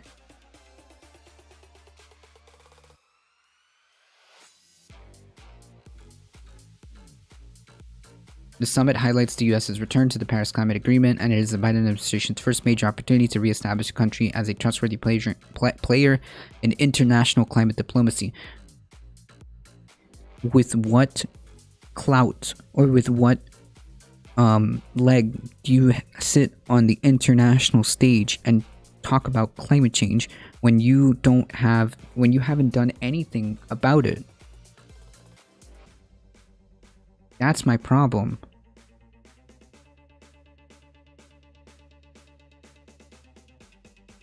The Biden administration is expected to promises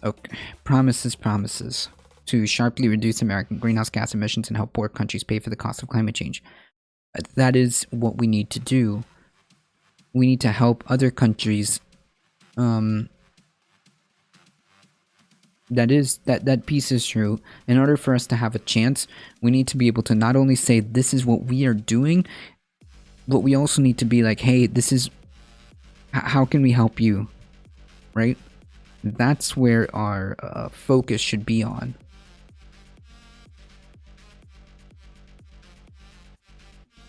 You can't even undo the action, only try to fix the damage. Right, that's what I'm talking about. It's about mitigation. It's about avoiding more catastrophic elements.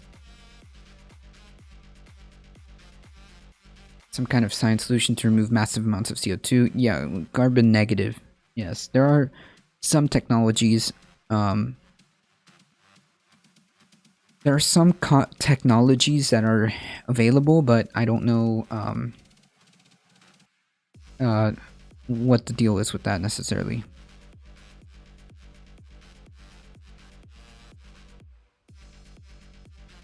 You're going to put them into more debt, mitigate the effects, but also stunt their own industrial growth. They only want the West to be developed. Yeah, I mean,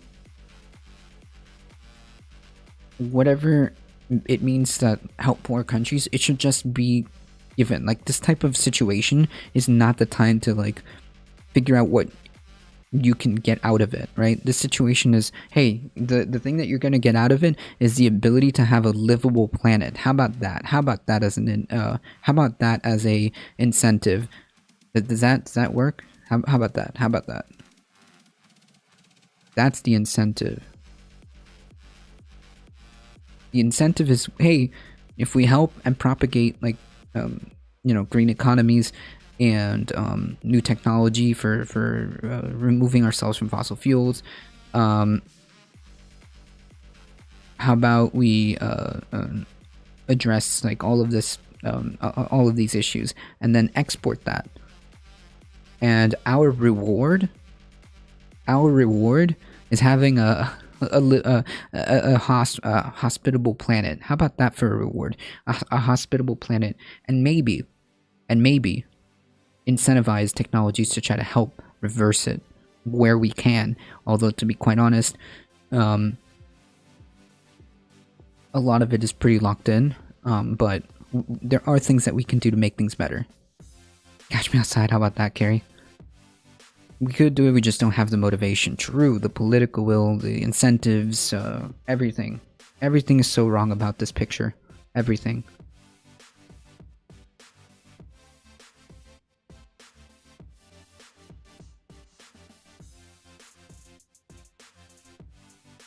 When the Paris Agreement was signed in 2015, the Obama administration promised to reduce American greenhouse gas emissions by about 25% below 2005 levels by 2025. What does that mean? The US is not on track to achieve that goal, which itself was not sufficient to curb global warming. Yeah. Nobody met those goals, by the way. Nobody. The metrics that were set, which were A, lukewarm at best, B, at the time, it's already at that time, sure, but it's way past that. We didn't make any of the metrics. Nobody did. We're way past that, so I mean, it's just all bad. It would be bad for the stonks. Yeah, there's a lot of money to be made by the climate change happen. A lot of corporate money. I mean, yeah, they're putting waters. They put waters on the futures. You can bet on the scarcity of water now, guys. How about that? How about that innovation? Very innovative.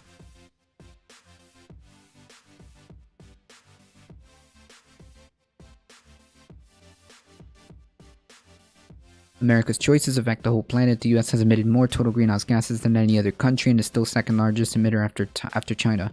The Biden administration hopes and new promises to slash emissions in the next decade will keep global temperatures from rising too high and will also reestablish American leadership ahead of an annual climate summit in the fall. How? What are you doing? Is your proposals going to move us away from fossil fuels? What regulations do you have in place? What exactly is your plan on infrastructure? Are you going to allow companies to continue to perpetuate this? Are you going to allow companies to operate in planned obsolescence for the sake of profit? What is your plan?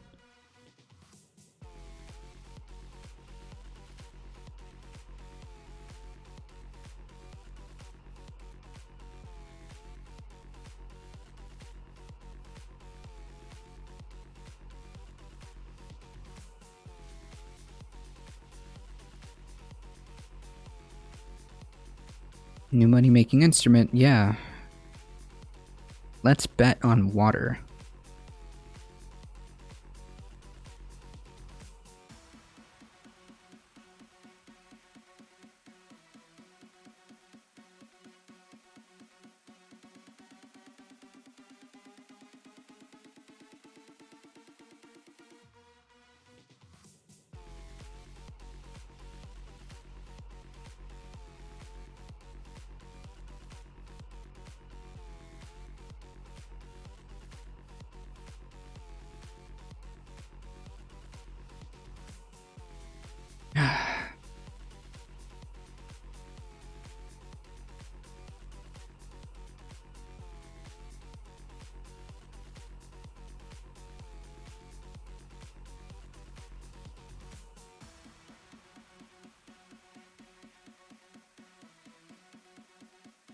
I bet 200 that water will decrease in price by 20%, which allows me to have $20K. Nice. Nice meme. Yeah, I think that's how it works, because you're betting on water scarcity, I think. Is that how futures work? I don't know.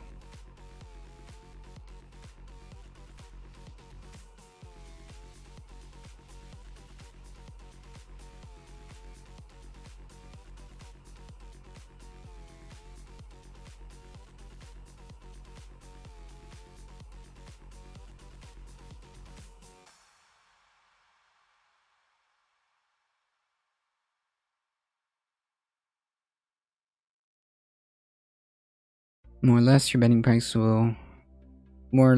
the price will go up or down. Gotcha. Hey guys, surprise, surprise. Surprise Pikachu face. We'll get to this in a second. Anyways, folks, the TLDR is, this is bad. This is unacceptable, and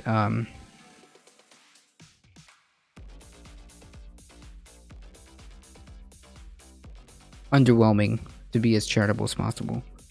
Underwhelming, unacceptable, and just to reiterate the importance of climate change, failure to do so, failure to address this will be catastrophic.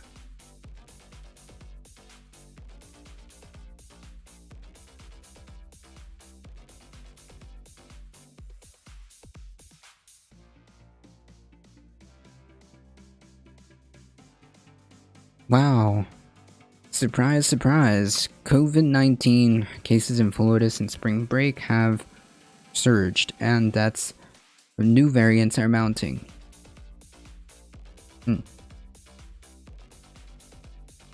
Who would have thunk?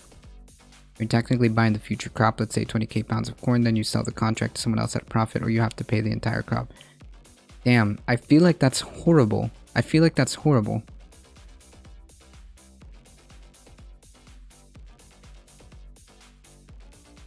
I feel like that's a terrible, like, system.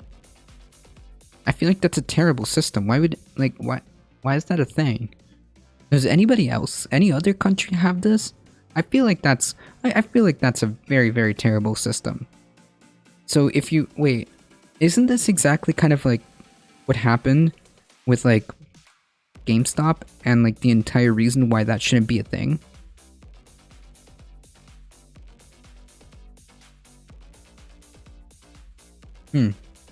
Maybe I'm wrong.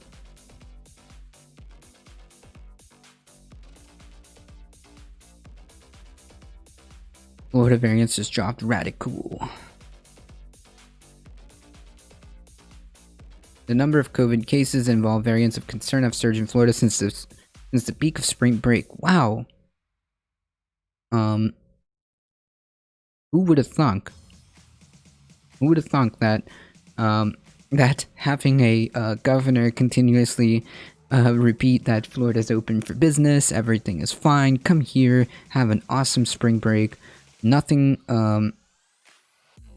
stopping you, this is a free and open state. Who would have thunk? Florida Department of Health figures show that as of Thursday there was 5,077 new cases that involve variants of concern in the state, 6 times higher than it was in mid-March.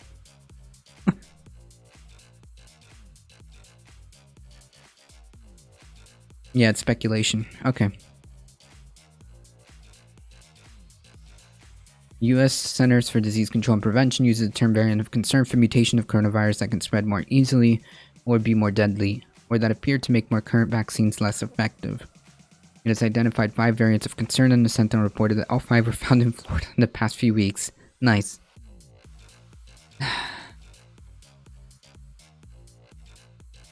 These cases put 122 people in the hospital. 31 of these have died. Yikes. That's not a good ratio. The Sentinel obtained the figures through a lawsuit it filed against the Florida Department of Health. Wow. So they even tried to like hide that?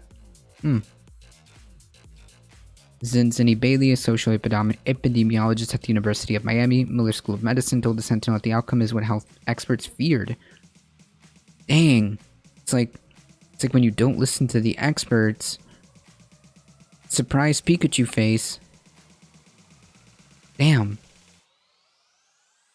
Has anyone had quinoa? Do I want the tricolor? Wait, they taste the same? Oh, yeah, I don't eat quinoa.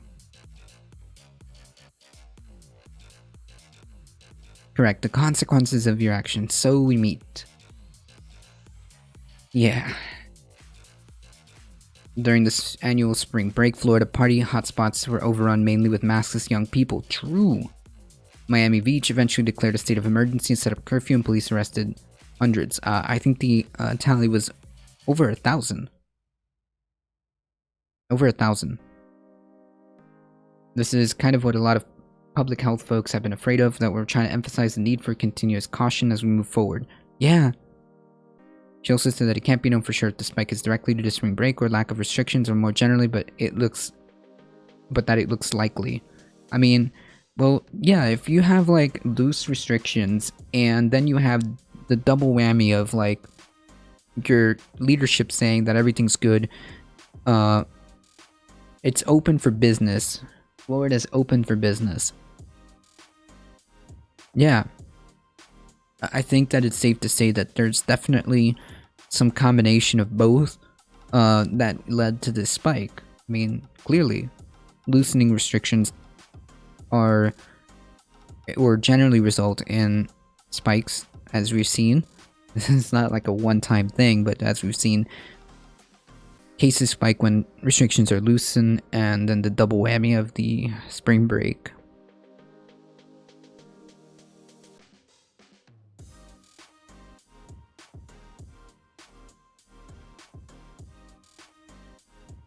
From a basic logic standpoint, we'd anticipate that people coming from all across the country, right, because DeSantis said that the state is open, who might be exposed to different kinds of folks, whether that's in their hometown or in the airport. It's always going to be a possibility.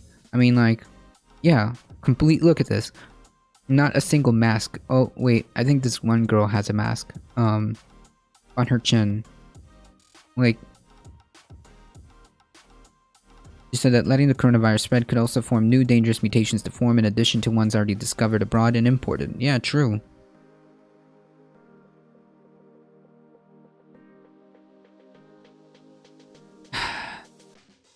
My biggest fear is that if we become more lax with our masking and social distancing, we'll actually start creating our own variant. So at that point, would it be the Florida virus?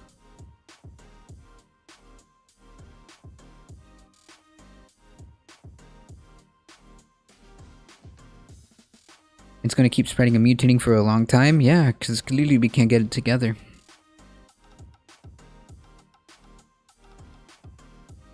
Why is it so hard to find oat milk? I personally don't like oat milk. I like soy milk more. I specifically like vanilla soy milk. That's my favorite.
And you know you can oh cool. There we go, folks. How to make your own oat milk.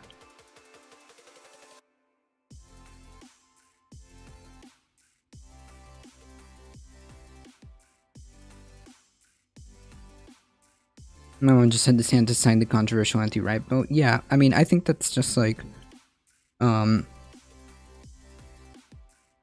think that it's an opportunity to grab more power. It's like, it's kind of redundant, right? I think it just feels like you're just politically grandstanding for no reason. Like, you just want more power, my dude. You're just exercising that for absolutely no reason.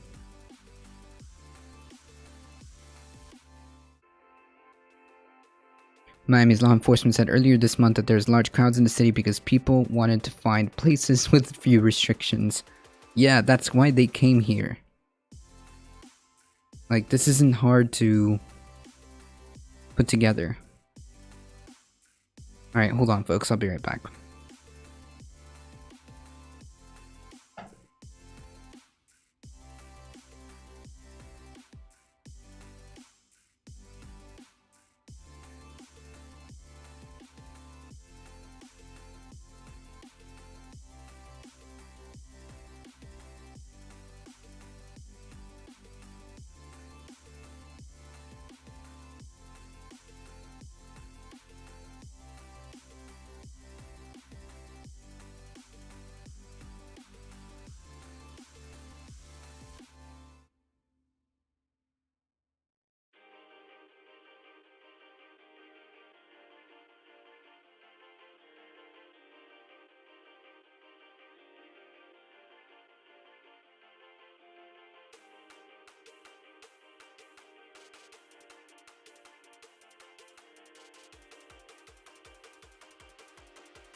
Yeah, so complete overreach in my opinion. I wonder what the actual numbers are.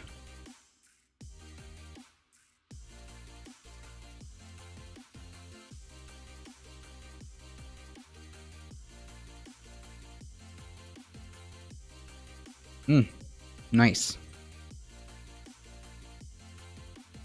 Have a nice steady 5,000, 6,000, 5,000, 6,000. Nice steady even slight uptick on that graph. Nice. Very good. Very good numbers. The best numbers. Nobody has numbers like Florida.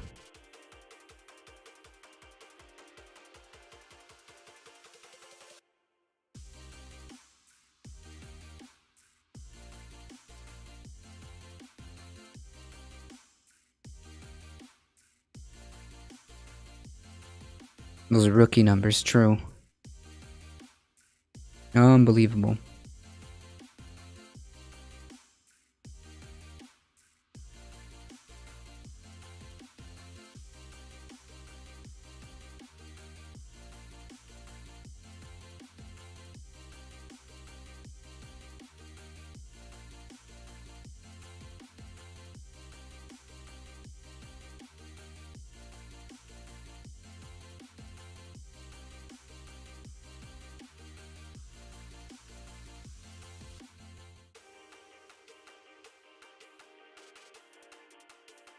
Oh yeah, okay.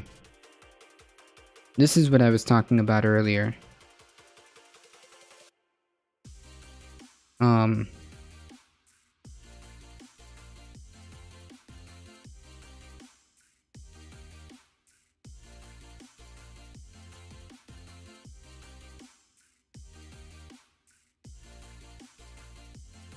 So infuriating. There was a red flag.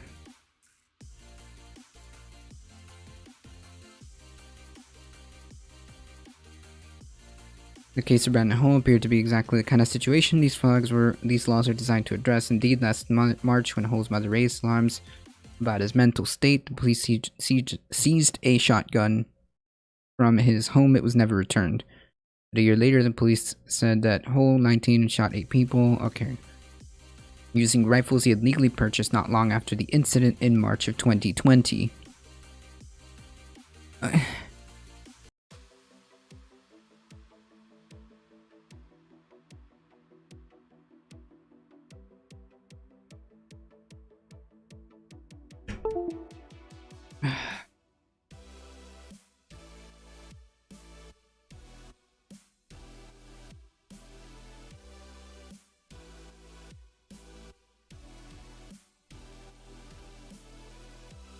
Ah.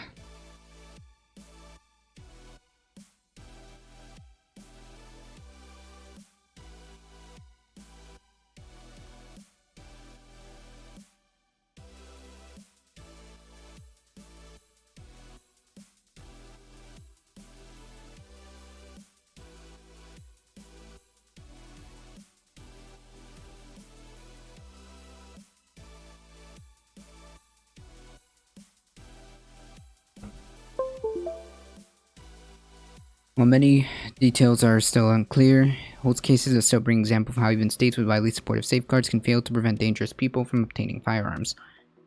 Yeah, the rules in place, the restrictions in place, the safety guards, as they say, did not work. Question is, why? Who allowed this to happen?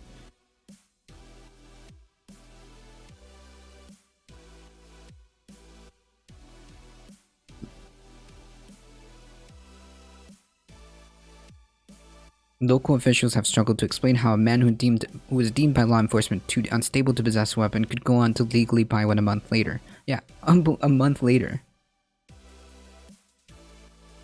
Any law is only as good as the people that are enforcing it. Does it make sense we took away the gun because he's too dangerous to have one, but we didn't take the step to prevent him from going out and buying another one?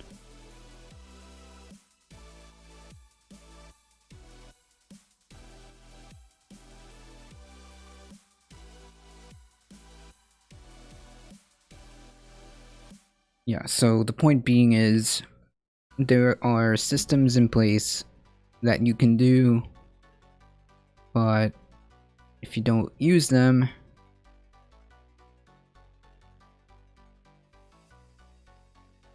or you ignore them,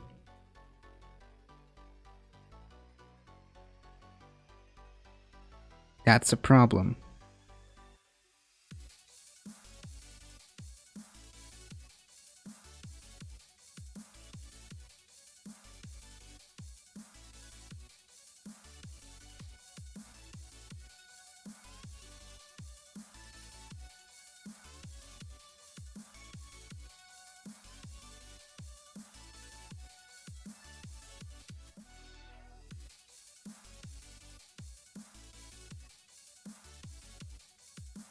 Not good. Could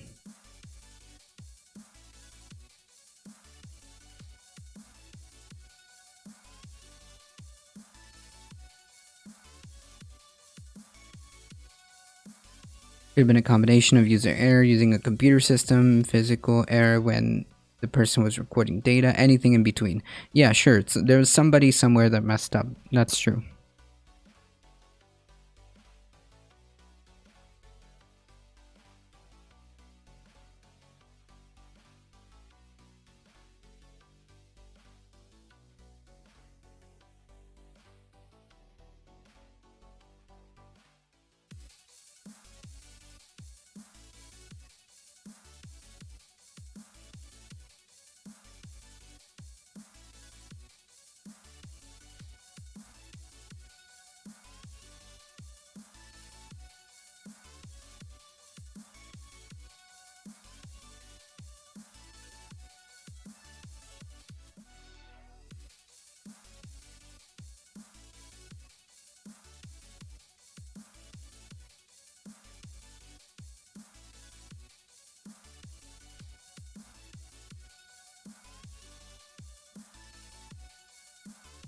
I have no idea who Florentino Perez is.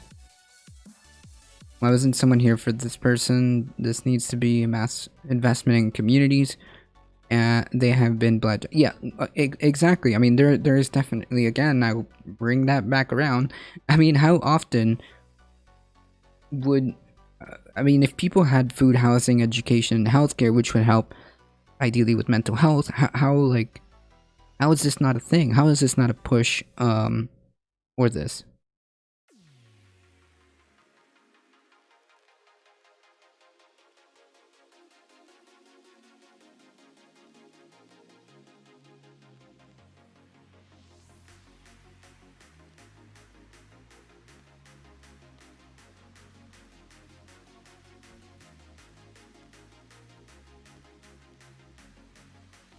Wait, what? You mean a dude who's like a soccer guy?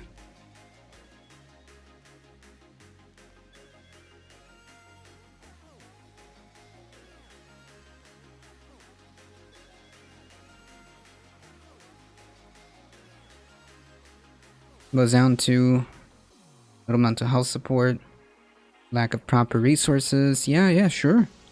Absolutely.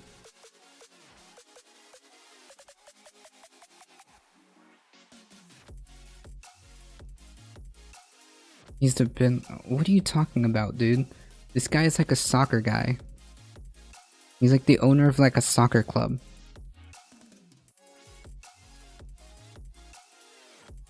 Time to blaze. Okay, but so wait a minute. So he's not a. You just equated him to a terrorist.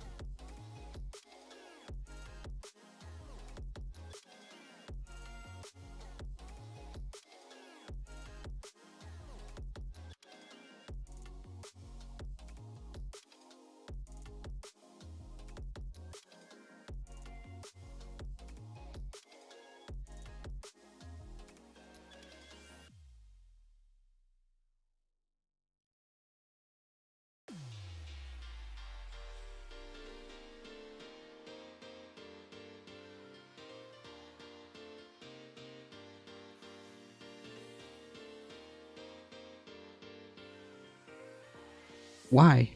What was the purpose of those comments? don't get it. I don't get it.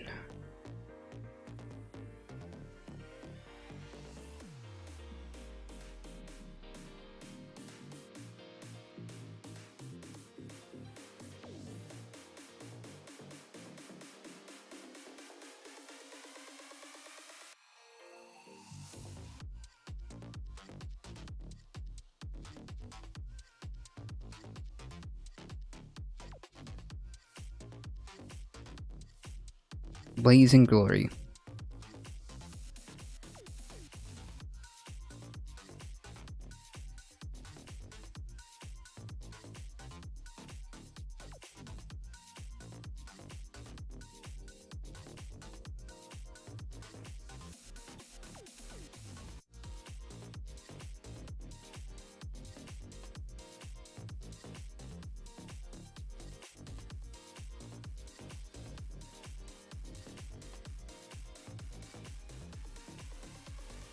Anyways, TLDR, good job, Florida. You did it. Congrats.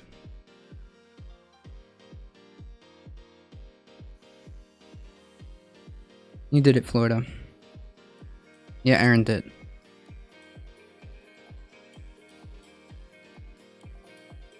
Alright, folks. Unfortunately, that is pretty much all the time that I have. I do need to start booting up my work PC. As you guys noticed, I was trying to get it going. But yes, I will have to say goodbye, unfortunately, for today. Thank you guys so much for hanging out. We'll be back tomorrow at 9 a.m. to 11 a.m. Eastern Time. And also, this is a great opportunity to give a couple of thanks. If only densely packed cities that got hit hard in the beginning could have been shown the best practices. Exactly. Oh, wait. Be well and be safe. You too, CJ. Thank you for hanging out. So I will take a few moments here to thank people. Folks, if you enjoyed the stream, make sure you like, make sure you hit that like button. Make sure you follow over here on Twitch. Make sure you subscribe on the YouTube. You do all of that awesome stuff. And of course, my main call to action is please spread the word far and wide that this is the chillest place to be for Monday, for morning news and politics, Mondays through Thursday, 9 a.m. to 11 a.m. Eastern Time. That's what we do here. Join us on the weekends for some chill Saturday Catterdays. We have kitty cats. Sometimes we even get chickens from our co-host farm. We get all kinds of cool stuff on Saturdays. So please join us. It's a fun time. Spread the word far and wide. As always, please take care. Please stay safe. I love you all, and I hope to see you guys in the next stream. See ya! Thank you guys. You guys are really what Attila the Hen. Yes. What you guys are really what makes this this stream go, and I appreciate all of you guys and all your support. Before we go, huge thank you to Chai Bureaucrat for the tier 1 sub, and Surfer Girl Philly for the raid. Thank you so much. And we will head on over to, you know what? Dan Simpson is such a good person. I appreciate all the content that they do. So let's head on over there. Yeah, let's do it.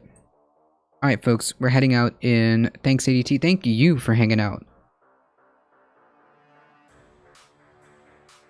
Your interview was great yesterday. I appreciate that. Thank you, guys. Thank you. Thank you.